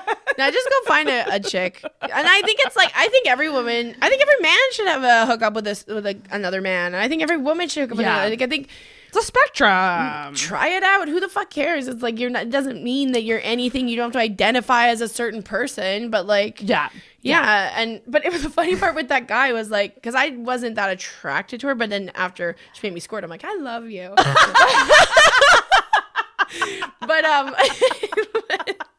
But so she but I said, well, okay, well, I'll have a threesome with a girl if we can have a threesome with one of your firemen buddies. Hell yes. But then this is what he said. He said, I wouldn't want to disrespect you like that. And I was like, oh, what does that mean? He goes, well, I don't want you to be treated like a piece of meat. I'm like, maybe I want to be treated like a piece of meat. Like, what are you fucking talking about? Disrespect me. I get two dudes paying attention to me and only me, and that seems like the most respectful thing you could do. Amen. It never happened. I love there's like a quote I found once that was like, I can't seem to find a nice man to treat me like a total whore. Yeah. And I relate to that on a deep level. Yeah. Because I'm like, I do think you need, like, you gotta be respectful. Yeah. But like, as long as you talk about shit, fucking go nuts in the bedroom. Yeah. You know what I mean? But you gotta talk about that shit. I think certain things you gotta talk about. Yeah, you do. Yeah. Yeah. I think the best sex comes from like literally just talking to a guy and going like, okay, this is what I like. What do you like? Yeah. And like, let's see where things can cross. And that's also the cool thing about getting older is that you can tell a guy when he's going down on you to chill out on the tongue pressure. Just like stop moving your head like this. I wish more dudes would like realize like I feel like I want to like what would make a guy be like, oh no, that's too much, like with a if blowjob? I just pinch his dick or something. Teeth maybe, but I've had that where like a guy's going down on you and you're like no like just It's weird. Go slowly. Yeah, I don't know what it is because I think I just want to rub your clit off. Okay, chill out. Well, with the fingering can get out of hand real quick. Oh, it's because of guys. Because they watch Yeah. this, and it's just like, no, I'm not. You're gonna kill me. Yes, and it doesn't feel good. And No, it hurts the and you have next to day. pretend that you're like having a great time. Oh God. Yeah, no. I mean, I will say this about my boyfriend. He's like, I feel most comfortable with him. Yeah. So, but he makes me come more than anybody I've ever had. That's amazing. So it's good. Congrats. Because you've someone who can cook from you. Yeah. Makes you come all the time. He's nice. Yeah, he's perfect. Are there any downfalls to this man? We're both like kind of shitty people. No, not shitty people. That's good. You can relate. We both have our little things, and yeah, everyone has no relationship's perfect. There's That's no very perfect true. relationship, and if you have a perfect relationship, there's something fucking wrong. There's something wrong there. But yeah, like it's really like it's really funny because his parents are still together, and mine have been divorced since I was like 14 or 15. And when we first started dating, like his parents live in his childhood home and like all this stuff. And I was like, you have no idea how lucky you are that you have your childhood home still, that your parents are still together. It's just like, and then you like see his parents and like they get a little testy with each other once in a while. That's like my parents, yeah. But it's like, it's just like how my grandparents were. Like my grandpa would smoke a Colt cigar. And my grandma would remind him that he's going to get lung cancer, and he goes, I'll smoke my fucking cigars if I want to.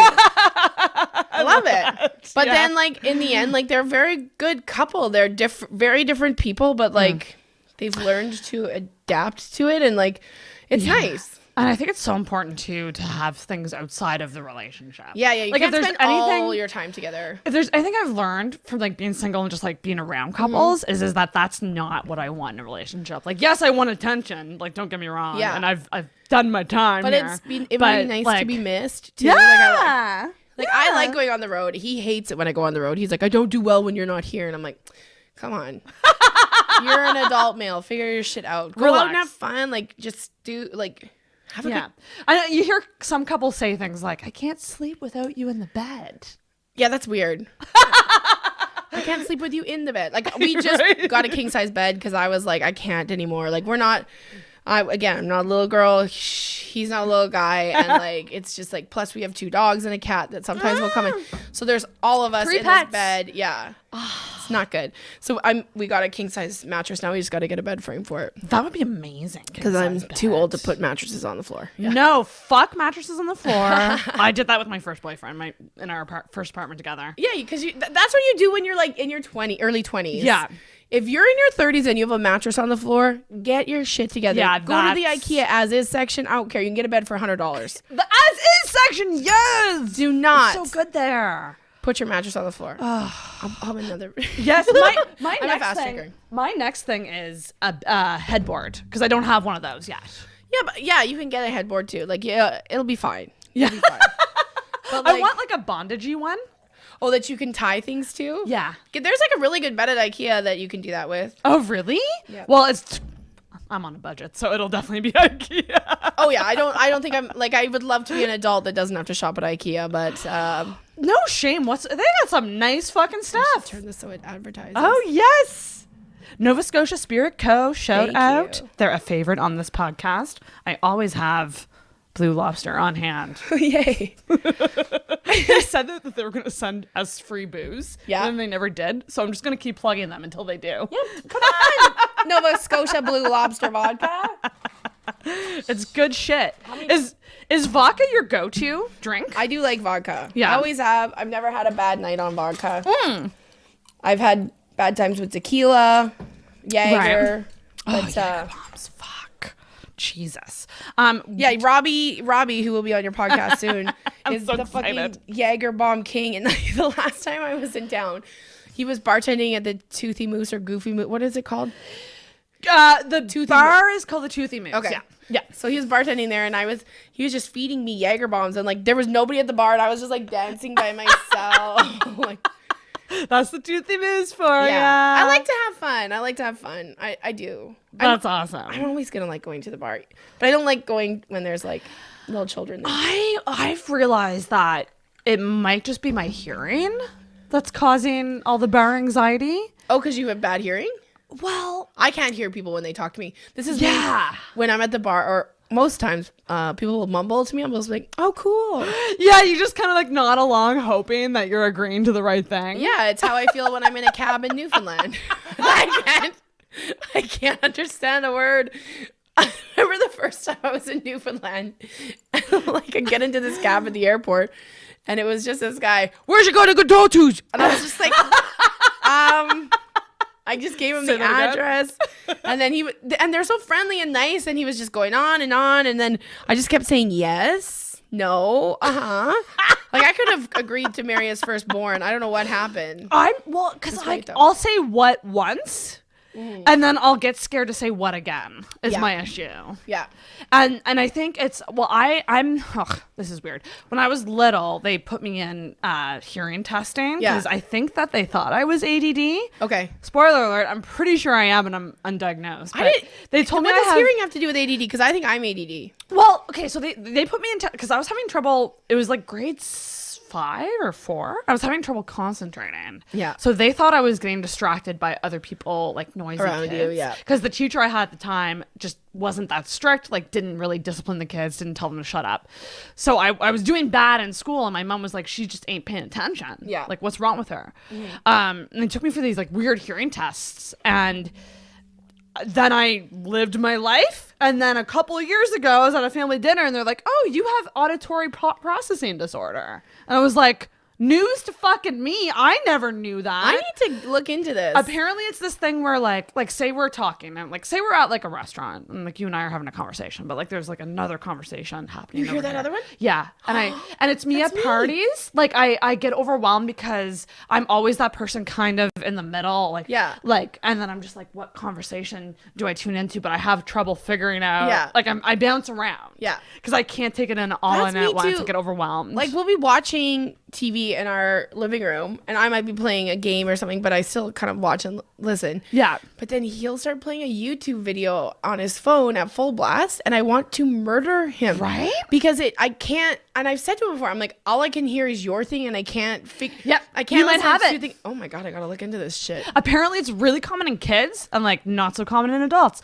Apparently I have a lot of disorders that are not common in adults, like that and I never night grew terrors. up. We never grew up. Maybe night terrors apparently too. You have night terrors? All the time. Wow.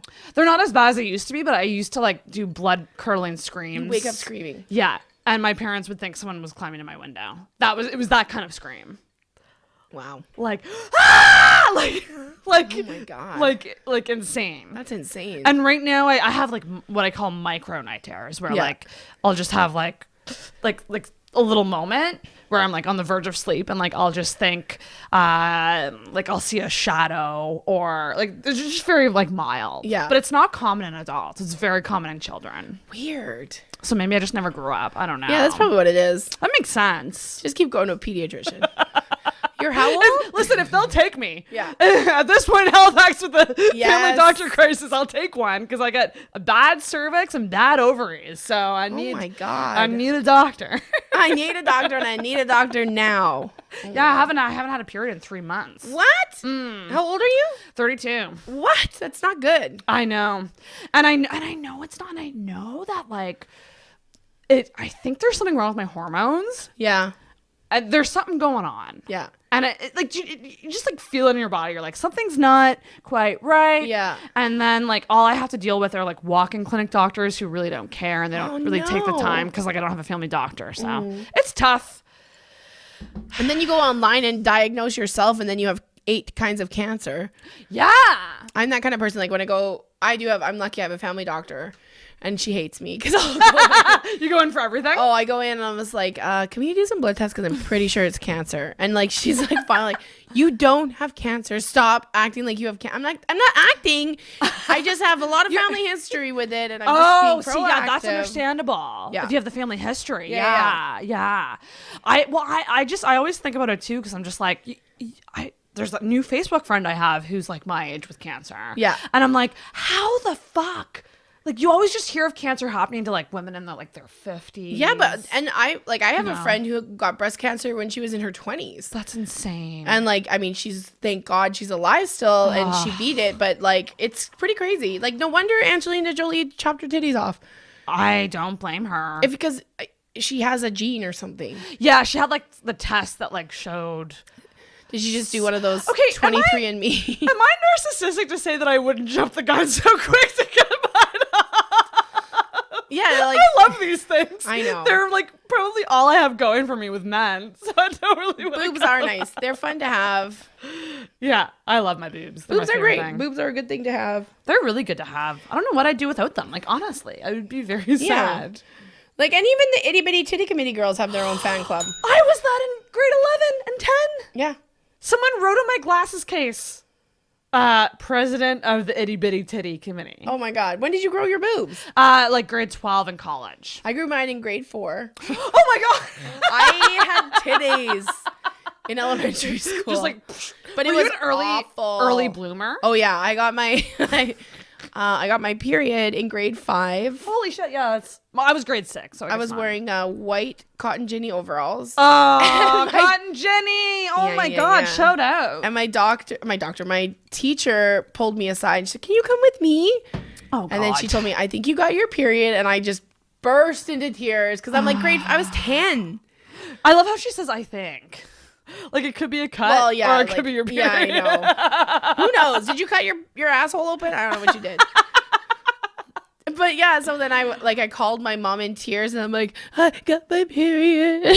So I walked home with like tied a thing. Was around school my waist. over at this point, or did you? No, go home early? I went home early. That was So the did only I. good thing about getting your period. You got to go home early. Hell yeah, you do. And then my mom came. I remember sitting on the front steps, just bawling my eyes out. My mom comes out of her vehicle holding like 2 grocery bags full of like pads, and she was so excited. But I was Welcoming like, committee. Holy shit, this is awful. And it was. Because I was like in grade, like I would go to sleepovers and I'm like, I'd be for sure the only girl that had her period. I had like in grade 3, my mom got me a training bra.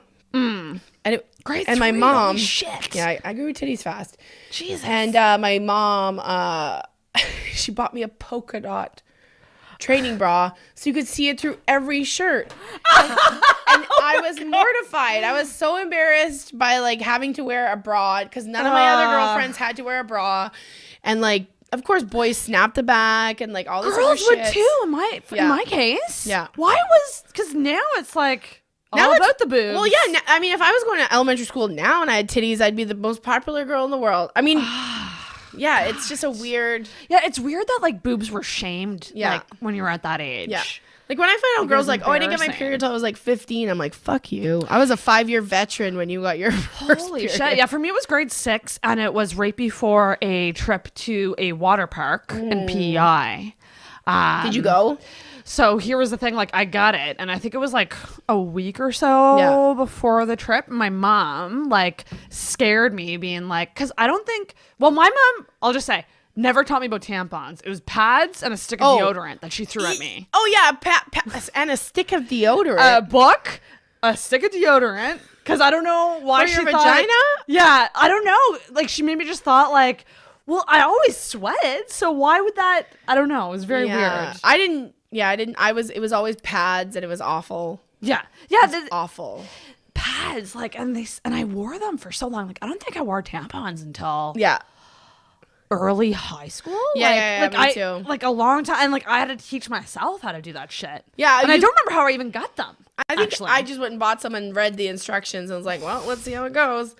It's like, so nerve-wracking. But I mean, it is weird if you're a virgin and you're using tampons because it's not like uncomfortable, but it's just kind of like, oh well, am I going to be a virgin for much longer if I'm sticking these things up there? Right? Because you're an idiot, girl. But oh my god, yeah, I'm a Diva Cup queen now. I fucking love the Diva Cup. Oh, you like that? See, I taught. There's a lot of polarizing opinions. Yeah, on the some Diva people, Cup. some girls are horrified by it, and I get it.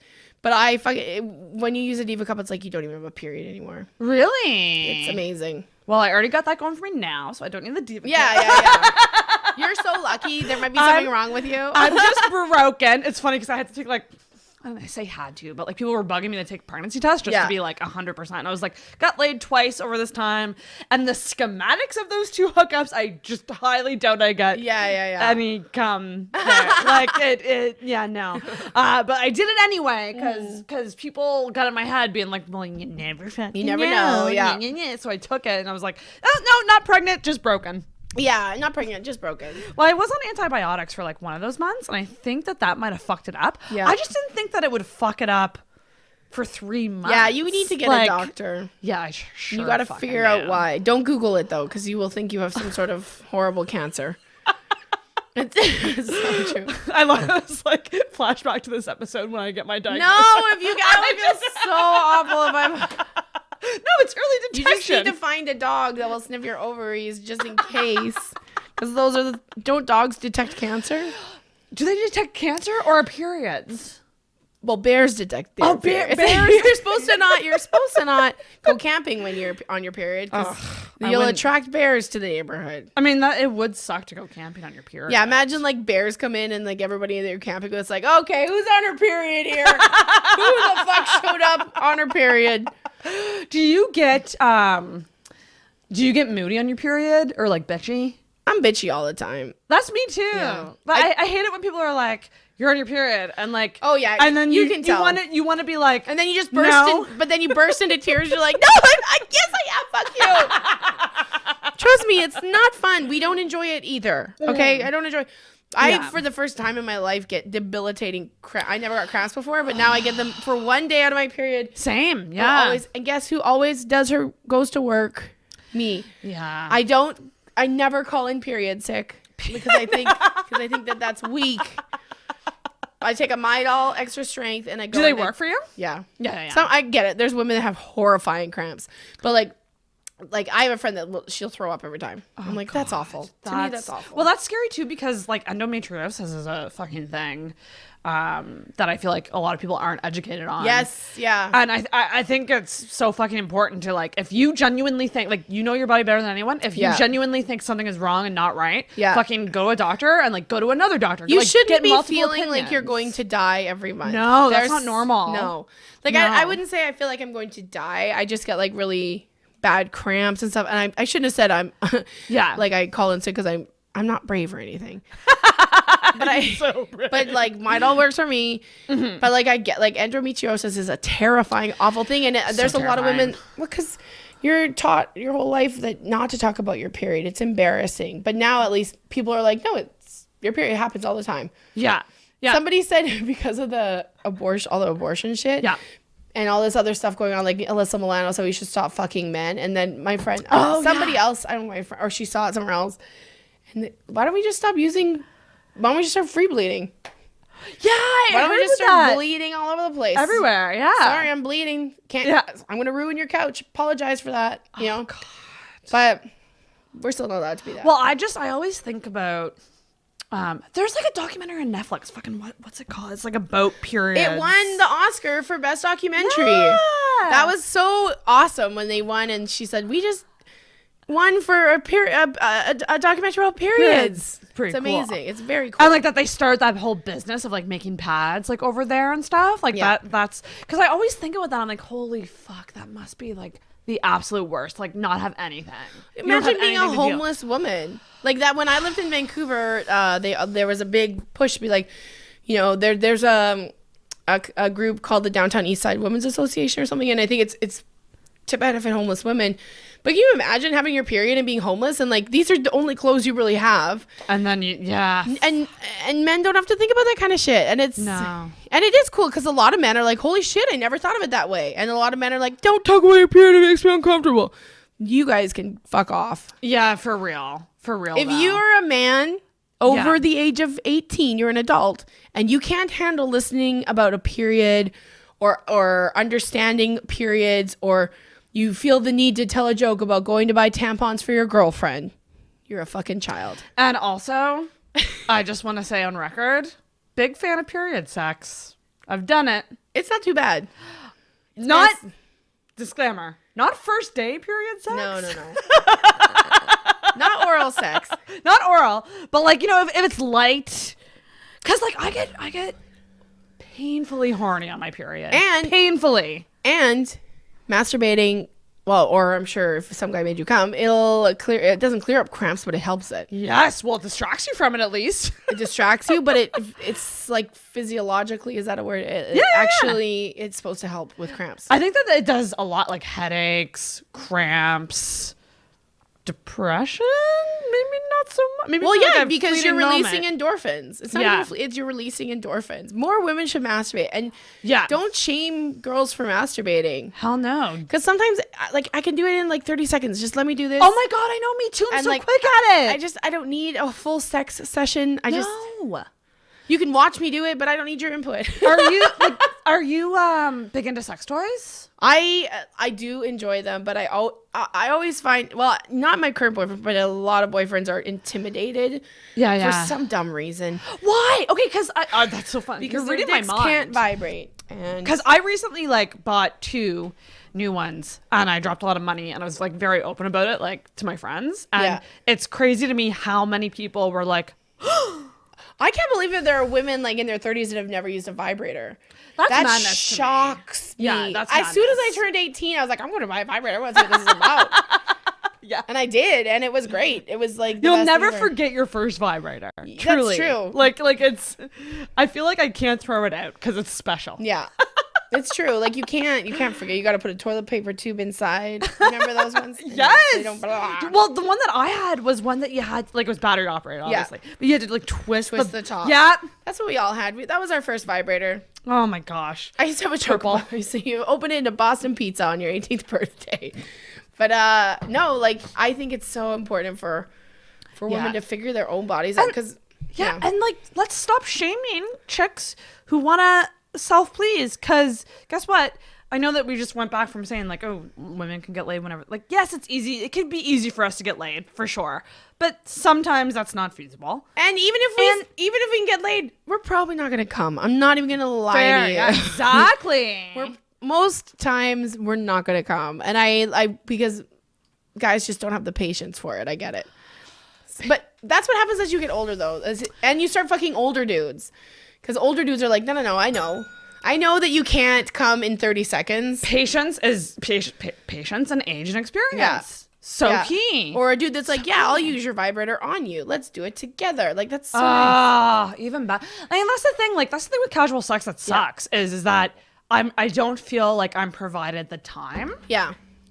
To have a full experience. Well, I feel bad for dudes because they watch porn and they watch girls like fucking and then like coming all of a sudden, but it's just like, or they're like doing these theatrical noises that make them think that they are. And like most women, let's be honest, most women can't just come from penetration. No, yeah.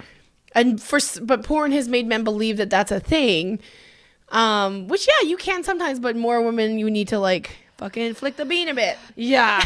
Well, and it's strange because it's another like poll I always ask people. I'm like, I just feel like oral sex on women, like in like straight relationships or straight dynamics, isn't that common with casual sex. Like I blow almost every guy I hook up with. Blowjobs are very casual sex, but not. Oh yeah, not the other way around. Yeah. It's not the default. Yeah. And I always ask people that because I'm like, is it something like with me specifically, or like are guys just not going down on me? Like what's the deal? No, I think it's like I mean maybe they're scared or something. I don't know what it is, but like immediately if you don't blow a guy, they're like, what's wrong with you? Yeah, it's just like weird. Well, also, or they they take the blowjob stance. I did date a guy that said he didn't like blowjobs, and I'm like, I've heard that too. Well, some guys, I don't get that. Like, did you have a traumatic experience with a blowjob? Maybe he has like a ripped thingy. A ripped thingy. Ripped. I've heard of guys like injuring their dicks because like from fucking too hard. Yeah, like you can bounce down on one and break it in half. That is the thing. You can pop a bunch of vessels in there. I can't imagine that would be. Yeah, it'd be awful. I'm sure it would be terrible. But hey, we have babies and we deal with cramps and we deal with bullshit. So deal with it. We all have to put up with different shit. Different things. But it's truly not the default for oral. And I also am just like, I need to get to a point where I start speaking up about that. Yeah.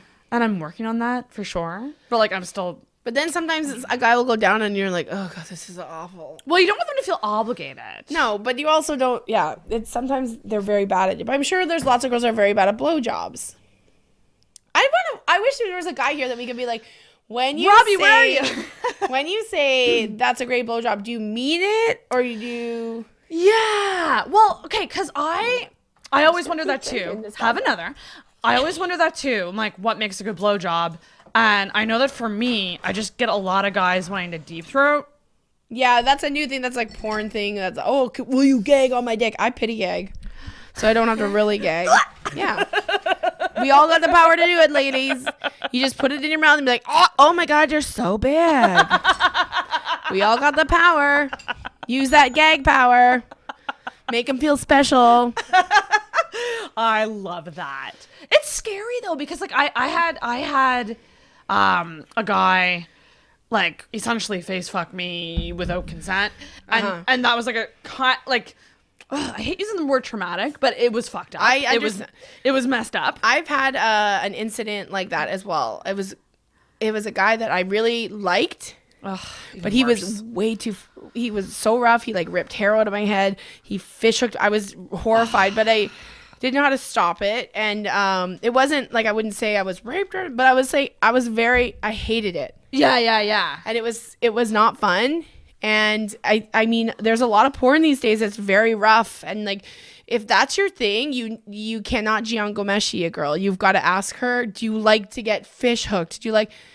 And even if she says, yeah, I guess, then probably not. Because I didn't even ask him. He's like, I'm going to fish hook you. I'm like, I don't even know what that is. And then he did it. And I was like, oh, this is scary. This isn't fun. And it is a traumatizing experience. It's traumatizing. Yeah. And to have like someone not really ask you beforehand. Yeah. Like, just, or guys that just like, because choking has become this phenomena.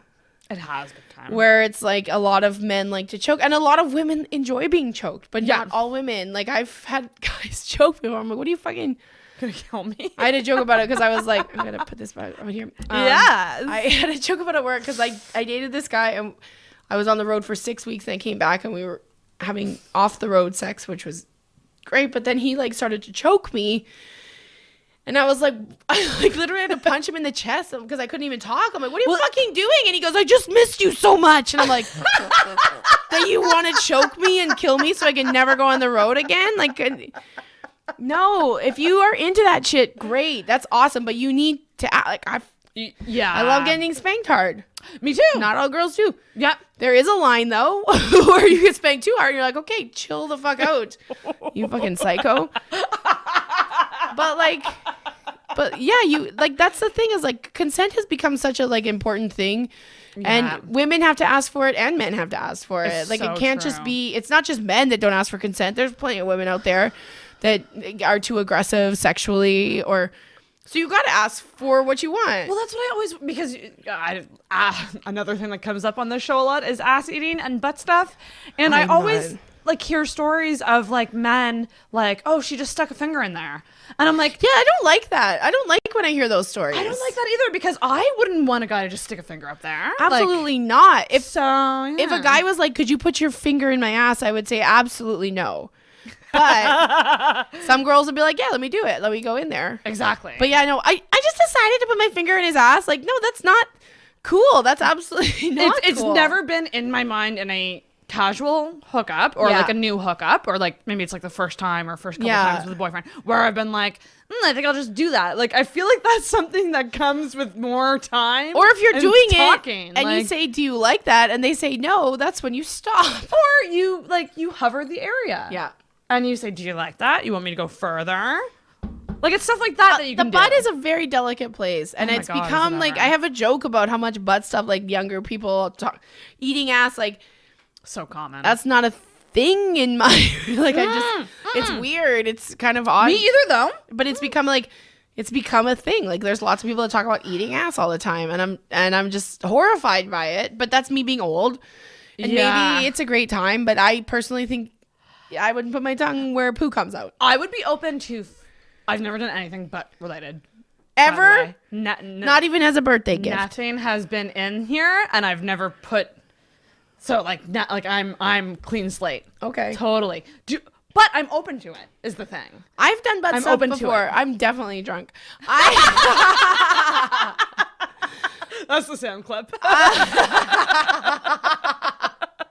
Yeah, I think that's a good one. That sums up my podcast right there. Someone says something very revealing and then goes, I'm drunk. Okay. No, I have done butt stuff before. I don't think I've ever enjoyed it that much. Did you do it all like multiple times with the same person? No, I've always just been like, okay, you can try it. Then I'm like, and then they do, and then you're like, it's like falling into cold water. That's what having a dick put in your ass feels like. Oh my god! Do you know that feeling? Like one time I was in Jasper, Alberta, and like we were on this creek that was glacier water, but it was like middle of summer. It was like 28 degrees outside, and we were on rocks. And I went to cross the creek to get to another rock, and I slipped and I fell and I went under the water, and I was just like, like it's like a shock. That's what anal sex feels like. It feels like falling in cold water. Some women, I have a friend that only likes anal sex. I'm like, you're nuts, but okay. I can see how people would enjoy it because I kind of started thinking about it differently. I'm like, okay, I understand. Like, it's pressure on because like the clit is huge. Like, it's a huge internal thing. So I can see how like if it was like hitting the right areas, maybe it would like feel better. I can understand putting a butt plug in and getting fucked still like in your vagina. Yeah, that might feel good. I think that, but just butt, I don't know. But do girls like have like the prostate? Like, I get boys, their prostates in there. Yeah, I get it.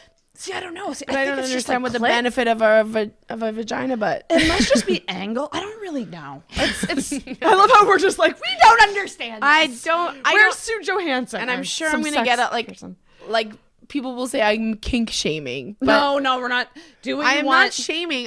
I personally am not a fan of it. And I'm personally I would never eat. I would never do that. But I'm open to it. But like it's not. And it's not a big deal to me. What kind of wine do you pair with ass?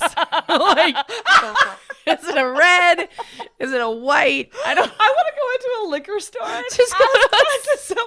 Let's find a sommelier to ask. What kind of wine do you pair with ass? If I'm planning on eating my boyfriend's ass tonight, what kind of wine should I drink? Yeah. What will bring out the most?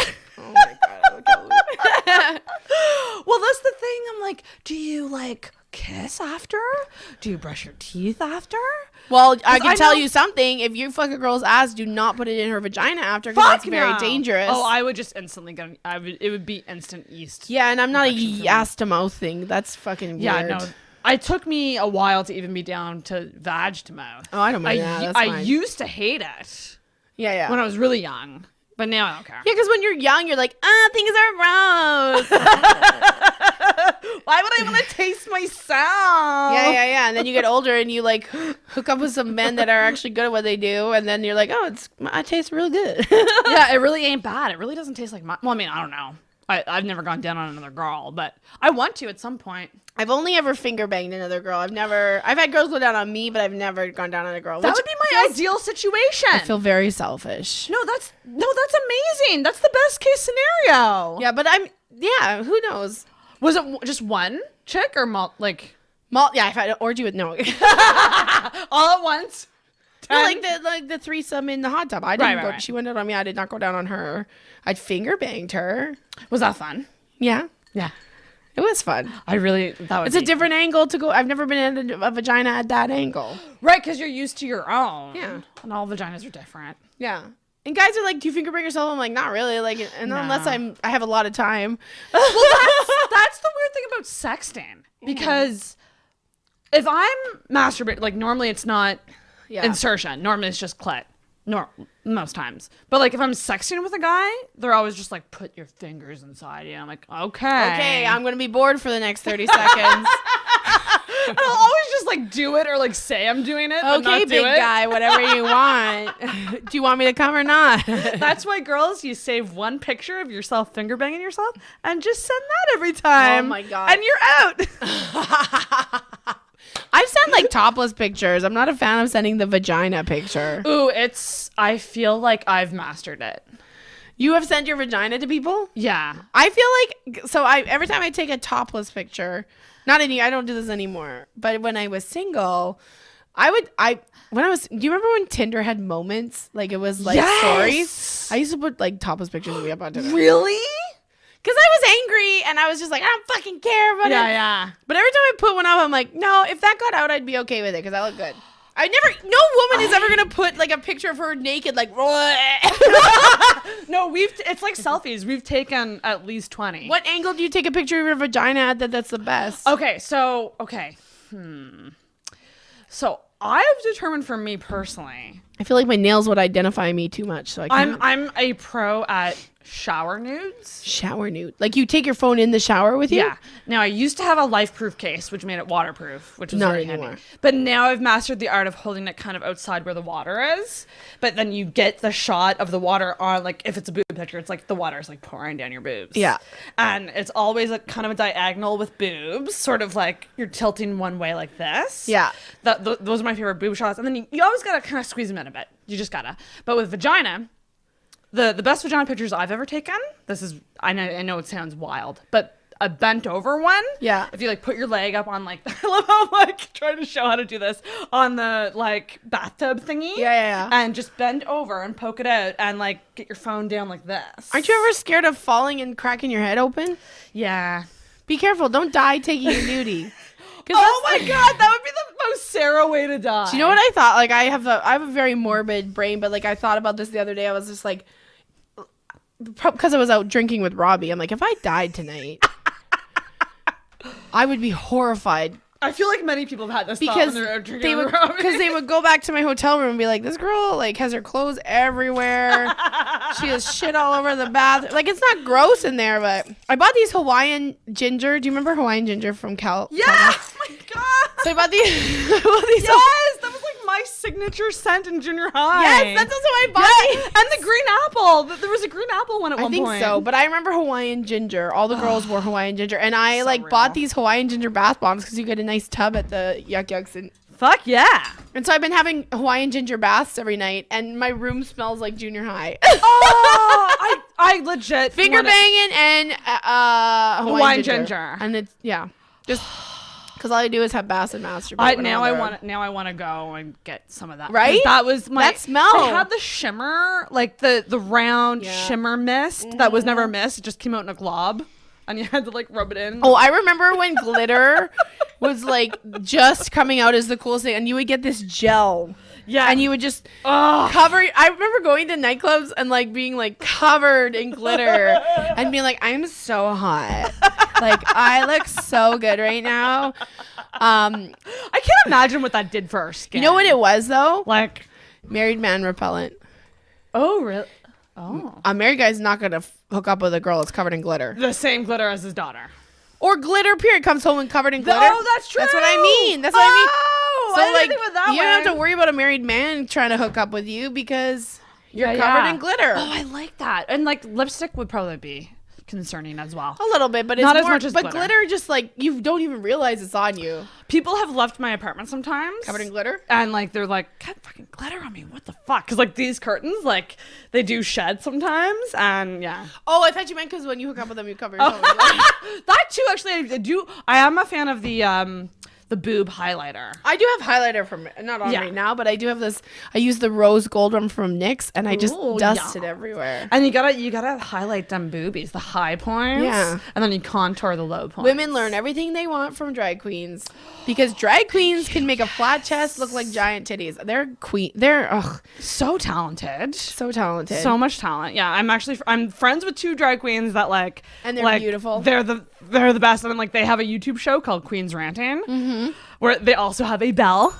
I love it. That they ding and they. It's very similar to Intoxicated, but with drag queens, and it's so much fun. That sounds like fun. Yeah, I love me. I need to start going to more drag shows. I know, me too. I do like. I always drag forget shows. about them, but it's just because I'm kind of. I was invited to a drag queen's birthday in Edmonton. I was I was the guest of a friend, and it was a Madonna theme, so you had to dress like Madonna. So I dressed like Letterman Madonna. Oh. With the bun and like the cigar. And very nice. It was fun. But this is the best part. At midnight, and there was people like, there was a bartender dressed like Jesus. At midnight, like all of a sudden all these boxes filled with cheeseburgers and junior chickens from McDonald's came in. Like I was heaven. This is the greatest party of all time. And the lady from Love Inc. was there singing. Shut up. It was the best party ever. Holy shit. Yeah, that's Ruby is from Edmonton, and Ruby owns a salon called Ruby Gorgeous, I believe it's called, and Ruby's a crazy good drag queen, and it was just like, that's a great name too. It was so good. Sometimes I wish I could be as cool as a drag queen. I've thought I think that's the one part about drag queens, it's hard for women to take. Well, you could, like, I've often been like, I want to try drag, but like do it like hyper drag. Yeah, like, I want somebody to do drag makeup on me just so I can see. I feel like I'm barefaced right now, and I put a lot of work into my face. If we planned this better, I would have done drag makeup on you tonight. I shit you not. Should I change into my green screen dress? I have so much. If you going back to what you said about like the person going in your hotel room and being disgusted, that's my bedroom. Yeah. My bedroom is a disaster. Most women's and it's because I got to keep this place fairly clean for when I have guests over. But like I just throw everything in there. Close the door. And there's so much clothes on the ground, and I'm bad at hanging up my clothes. You need a dog. Because honestly, because I cannot if I put stuff on the floor, they'll chew it. They will shit on it. They'll do whatever they want to your clothes. So none of my clothes can be on the floor. Yeah, they'll chew it. Do you want to hear what happened to me? Mm-hmm. I brought a bathing suit on the road with me. A brand new bathing suit that I hadn't even really, I think I wore it once, maybe. I had washed it, and I go down to the pool with Casey Corbin. I didn't even tell Casey this. I was so embarrassed. I don't know if Casey saw or what. I don't know what happened. So we go in, we have a hot tub, we go in the pool, and then I go upstairs and I take my bathing suit off and I look at the crotch, and my dog, and I know it was my little puppy dog, she had chewed. So it was, you could, there was still the mesh there. You know, when bathing suits have mesh. So the mesh was the outside material. Okay, at least the mesh was. So it wasn't like my pussy was hanging out. Was the mesh see-through? It was black, but it was kind of see-through. So like, even if it's still better, it wouldn't have been the worst thing in the world. But I was just mortified that like I was like, how did I not notice this? I was very embarrassed. So I went and bought a Walmart bathing suit just in case I have to swim again. No fucking shit. I mean, like, I know for me with bathing suits, like I don't wear them that often. Yeah. So like, why get an expensive one? They're so fucking pricey. This is why you get an expensive one. Yeah. You look so much better. That's like true. This one I love, and I got to figure out how to fix it because I'm not going to throw this bathing suit out. It was not cheap. And it has an underwire bra. Okay. Because like Walmart bathing suits are just like, here, let me just shove your tits down like this. Let me make you look as horrifying as possible because you're not willing to spend the extra $70 on a nice bathing suit. Do you know, I'm a big fan of the one piece. Oh yeah, I've never worn a bikini in my life, and I'd never plan to. Yeah. I recently was like, go get a miracle suit. Much better in a one piece. Go get a miracle suit is amazing. They're like $200, but they last forever. And literally, like, you lose 10 pounds when you put one on. Oh shit! I used to wear my miracle suit as Spanx. I was just gonna say, like, do they have a Spanx kind of feel? I used to. No, they're like a bit, but but they just suck everything in. Well, I wish. I mean, like, I bought a pair of Spanx. And it was I actually did a 15-hour live stream. Yeah. And I was like, I gotta look good for this because it's gonna be a long time. Yeah. But I went and I was like, I followed the chart. You know, they have your weight. Yeah. And you're like, and then are you an A, B, C, or D, E, F, G? I don't know. And it's just like with tights, like I find tights too tight too. So I always get like the largest tight. Yeah. Because they're still tight on me. Like I don't get it. But the Spanx, I was like, I went to the woman. I'm like, these aren't returnable. Are you sure that like if I follow this guideline that they will be comfortable? Because like I know that it's supposed to suck. I know it's like not going to be the most comfortable thing, but like they're not going to fall down, are they? Like she's like, no, you should be fine as long as you're in this weight range. And I was like, well, I haven't weighed myself a lot. Yeah. Also, never ask a woman to be honest about her weight range. I don't mean to. Go. In Fort McMurray, there's a comic named Ty Brandt. And he messaged one day and he goes, because I was going to Fort McMurray, he's like, you want to go on a helicopter ride? And I was like, yeah. He's like, okay, so you got to tell me your weight. And I was just like, oh, okay, no. And then he's like, no, just tell me your weight. And then he's like, I always subtract at least 20 pounds from whatever you're going to tell me. Because I know you can't ask a woman to tell her real weight. Like your driver's license. Yeah, I weigh 170 pounds. Why does a driver's license need your weight? I never really understood that. Stupid. Yeah, it's very strange. Also, like I just haven't weighed myself in a while. I just know I'm not gonna like what I see. I mean, since starting this podcast, I've gained weight. Yeah, there's no question. Just the amount of drinking. Oh yeah. Involved. But that's why you drink clear drinks. I drink like this is the most common drink that I drink on the show. For sure. You can't drink beer. Oh, it sucks because there's so many like local breweries and stuff that like I could try to get as a sponsor, but like I just get these guys. It bloats the fuck out of me. Beer does. Blue Lobster vodka, a delicious vodka in a wine bottle. It is. It's in a wine bottle. Oh, but the Spanx. So I got the Spanx. Yeah. And I wore them for the 15-hour stream, and I was actually, the drag queens were on the stream with me. Oh my God. And I made the mistake of going, oh, my Spanx are killing me. And they look at me and they go, did you just look at 2 drag queens and complain about your Spanx? Yeah. No, those bitches. They called me the fuck out. It was amazing. They gotta talk. They gotta wear padding. Like, they wear. But also, you should. Like, if you're gonna look more beautiful than me, then I want to know you're in a little bit of pain. Yeah, no, exactly. And then the Spanx. So I've realized that the Spanx that I got obviously were too small because they started folding down. And I was like, I didn't get the right size. You need ones that just go right under your tits and just. No. It's just this fucking shit we do. It's so stupid. Spanx, I used to have a joke about it, how I said, like, if I had Spanx, I'd need a crotchless pair. Because peeing. Well, peeing, but I don't want to meet a dude wearing Spanx and then be like, go home with him and be like, are you ready to watch a sausage be uncased? And just be like, blah, blah, blah. I just would not. It feels so good, though. It feels good, but not in. Have you ever taken Spanx off in front of a man? No, fuck no. No one. I mean, I don't think I would. I think if I was getting, like, if I was going out and, like wanted to, like, be with a guy or something, I probably wouldn't wear them. No. If a woman is on a date, gentlemen, here's a pro tip. If a woman on a date is where I'm drinking more, because why not? Let's fucking do it. It's in a wine bottle. I'll take a hard cab home. Do you know what we should totally do after this? Depending on how much time you have. Yeah, I've got all the time in the world. If you got time, I do. Well, we're almost at 2 hours, so we'll wrap up the audio podcast. Okay. But there's 2 things we can do, and you have your choice. Okay. We can keep going and record like an after party. Okay. For YouTube. Okay. Which it will just go on the YouTube channel. All right. Or we can do that as well, but also go live. Sure. Can I wear my green dress? Yes! Should I go change right now, or should I? We'll wrap up the regular episode. Okay. And then we'll change you into the green screen, and then we'll just go live, and, like, maybe some comedians can come on and ask us questions. Sure. If you're down. I'm down. But, like, don't feel pressure. No, I got nothing to do. I do have to be at work for 8:30 in the morning, but I am going to cab. I've already decided. I'm going to sleep until 7:30, and I am going to roll out of bed. Then do it. Camp there. Love it. But what was I fucking saying? What was I on before we got to after party and Spanx? I don't even know. My hair is so greasy. This is such typical Intoxicated right now. This is perfect. It's great. It's pretty greasy. The camera can't pick up the grease. You're fine. It's pretty greasy. I'll put a filter on it. Greasy. We forgot to mention that we're at Coachella. Oh yeah, this is a Coachella background right here. We should have been like this the whole time. We need flower crowns. Yeah, I need a fucking flower crown. I would never go to Coachella. We're not. Yeah. Unless it was, I would have gone to Beyonce year. Holy shit, that fucking Beyonce live changed a lot of people's lives because she is. I heard about this. Have you not watched it? Well, okay. You're crazy. You haven't watched it. Admittedly, no, I'm not.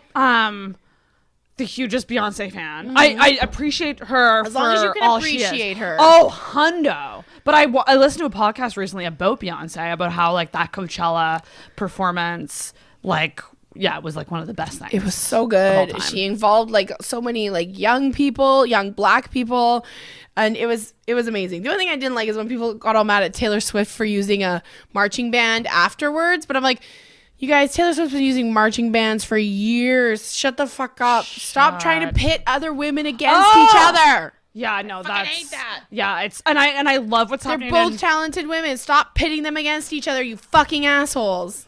Miley Cyrus. Yeah. I meant to tell you about this because she's come out with like a whole new. Well, she's coming out with like a new EP. It's good. And one of the lyrics in it is like, I love Selena, but I listen to Demi. Yeah. I love Nicki, but I listen to Cardi. But I'm sorry, I listen to Cardi. I don't like that line. Yeah. But I listened to an interview with her about it, and she was just saying, like, you know, like, it doesn't mean that I hate them. It's just like... Yeah, I don't like that they're pitted against each other. Exactly. Yeah. I get it. There's rap beefs. But I would just like to see Nicki and Cardi get along because I love them both. I really do. I think they're both fucking amazing, talented artists, and I don't like having to choose a side because one of them threw a shoe at another one. Was that what it was about, a shoe? Well, a lot of stuff, I think. But also, like, Katy Perry and Taylor Swift. I know that was how many... I mean, I guess male beefs end in murder. If you look at Tupac and Biggie, I guess male beings. Yeah, that's true. And in murder, so that's more horrifying. But I really, really do not like. I mean, that's happened to me before, where I had a fucking booker in Edmonton say to me once, and it was very hurtful. Because another girl, a younger girl, had started comedy and she was attractive. And he said, Kathleen, what do you think about pretty girls doing comedy? And I was just like, you're such an asshole. I'm like, you're only saying that because you want me to hate her. And I don't hate her. I think she's funny and talented. Stop pitting us against each other. I think that's a male device to keep us down. And I think, I think too, females are the perpetrators as well of that. Females can be horrible. I've been horrible to other women. Women have been horrible to me. We've all done it. We've all experienced it. We need to stop it. When I got cheated on, my ex, like, I confronted him in the bar, knowing he cheated on me. He was sitting with her. The first person I confronted was her. Yeah. But it wasn't her fault. And I poured beer in her face. And that was bad. And Emotions are running. I looked at him and I went, you're a cheater. We're done. But like, still, like, she was the number one target of my boyfriend cheating on me. That's fucked. Like, I get being mad at the chick. Well, I mean, that's happened before where it's like a celebrity drama about, even Beyonce is guilty of it with her called Becky with the good hair. Like, she's shaming the woman, and no woman should ever. Is that where that came from? Well, he cheated on another. Nobody knows who he cheated with. Well, I'm not that into the drama, but that's her line. She goes, "You better call Becky with the good hair." Right. So everyone had all these different ideas of who he had hooked up with, but it is shitty to immediate Khloe Kardashian is the best example of all this. I am so embarrassed that I know about this drama because I fucking cannot stand the Kardashians. But I really hate what they did to that girl Jordan. Oh yeah. Because her side of the story is that he kissed her and she was like, okay, bye. Yeah. But then Khloe Kardashian goes after this girl and only her, not her fucking husband who had cheated multiple times. And also, if you're gonna date a fucking pro athlete and you don't expect to get cheated on, you're a fucking idiot. I'm sorry. I'm sorry. Yeah, you're not wrong. Well, it's like there's just constant women throwing themselves at them. Yeah. You gotta have the strongest person in the world. Yeah. Oh, did you watch the Jordan interview though? Yes, I did, with Jada Pinkett Smith. And I watched that and I truly felt bad for her. I felt like she got. I did too. And that's the problem with social media though, is that things come out immediately and then there's all of a sudden this lynch mob after you and you're like I've never been the center of a hate social media, but I can't even imagine, like, you can't even open your phone without having all this hate spewed your way, and we've become this big pitchfork society. We're gonna ruin your career, and they're just coming for you. It's crazy. But it blows over. That's the one thing. Like, I talked to a comic and he's like, if you're ever involved in an online scandal, just don't say anything. And then next week someone will do something, and because the more you say, the more you'll trigger. Well, but everyone will forget about it. Everyone will forget. Yeah, exactly. There's too much. Just pay no mind. Kind of thing. Every day there's a new scandal. Every day there's a new person that died. Every day there's something else that will come along. So true. Like Farrah Fawcett died on the same day Michael Jackson died, and no one gave a shit, and it was sad. I remember that. Because Farrah Fawcett was a queen. Oh, she was. I love this so much. Kathleen, okay, so we're gonna wrap up this regular Intoxicated episode, but I'm having so much fun with Kathleen. We're gonna keep recording. We're gonna have some fun with the green screen, maybe go live, and tune into the YouTube version of whatever extra comes out of this. But I would like you to take screenshots of how progressively drunker my eyes got. I gladly will. Gladly will. Oh my gosh. This is great. I'm having first of all, before I close up the episode, thank you so much for coming on, and thank you for being who you are, because it does, I know that this is cheesy, but it does inspire women, women who are also loud and out there, to just fucking we're all real. Look at not care. Look at these Jabba the Hutt rolls. Yes. And when I sit up, they're gone. There you but if go. I'm down, they're here. But if I sit up, they're gone. It's Great. You're amazing. Where can people find you and follow you and stay up to date with everything you do? I'm just like on. You can find me on Instagram, Kathleen_McGee, Twitter, Kathleen_McGee. And I have a podcast called The Dead Baby Bear Podcast. I didn't even get to ask you about that. Okay, we'll talk about the extra. But if you look up, don't search Dead Baby Bear. Search Dead Baby Bear. It's on YouTube. We're still waiting for Apple to approve us. It's ridiculous. Yeah, it takes a while. Yeah. But yeah, if you search Dead Baby Bear on YouTube, make sure you add podcast. They're gonna see some horrifying and upsetting videos, which is the mistake I made. But it's great. And we didn't name it Dead Baby Bear because we like dead baby bears. It was actually a tragic incident, but it was fine. Tune into the extra to find out about that. But it's with your friend, right? Sean LeComber, the funniest man in the world. And you guys just shoot the shit. Shoot the shit. We might have guests eventually. I love that. But for now, we just talk about shit. We get high and it's easier. That's very intoxicated, Ash. I appreciate that so much. Guys, follow Kathleen, stay up to date with her. See her live if you get the fucking chance. Yeah, if you get the chance. My stomach hurt from laughing when I saw you. I like to have fun, and I'm not trying to impress anyone. That's fuck yeah. When people are like, "What's your comedy like?" I'm like, I just like to have fun, and I'm not trying to impress anyone. And fuck it. Who am I going to impress? Nobody's giving me TV shows. Nobody's giving me festivals. I'm just having fun. Yet. Oh, I've had some. But now it's just about going on the road and having a great time with people. That's amazing. To me, that's way more fun. And you look like you have fun doing it, and that's what I think is like for really a while refreshing. I was not having fun doing it, and you could tell. But then I'm like, what am I doing? Like I'm getting paid to tell jokes that I'm being stupid. Right? Yeah. Like I cannot believe I'm not having fun. It's a crazy life, but it's a good life. It's a good life if you have a good positive attitude. Have the positive attitude. Have a positive attitude. Or just be drunk. Or be drunk all the time. Or both. But Kathleen, you get to end the episode with your bell ring. Oh, thank you. Monster vodka. Ring that bell with the vodka. Oh, it's a high.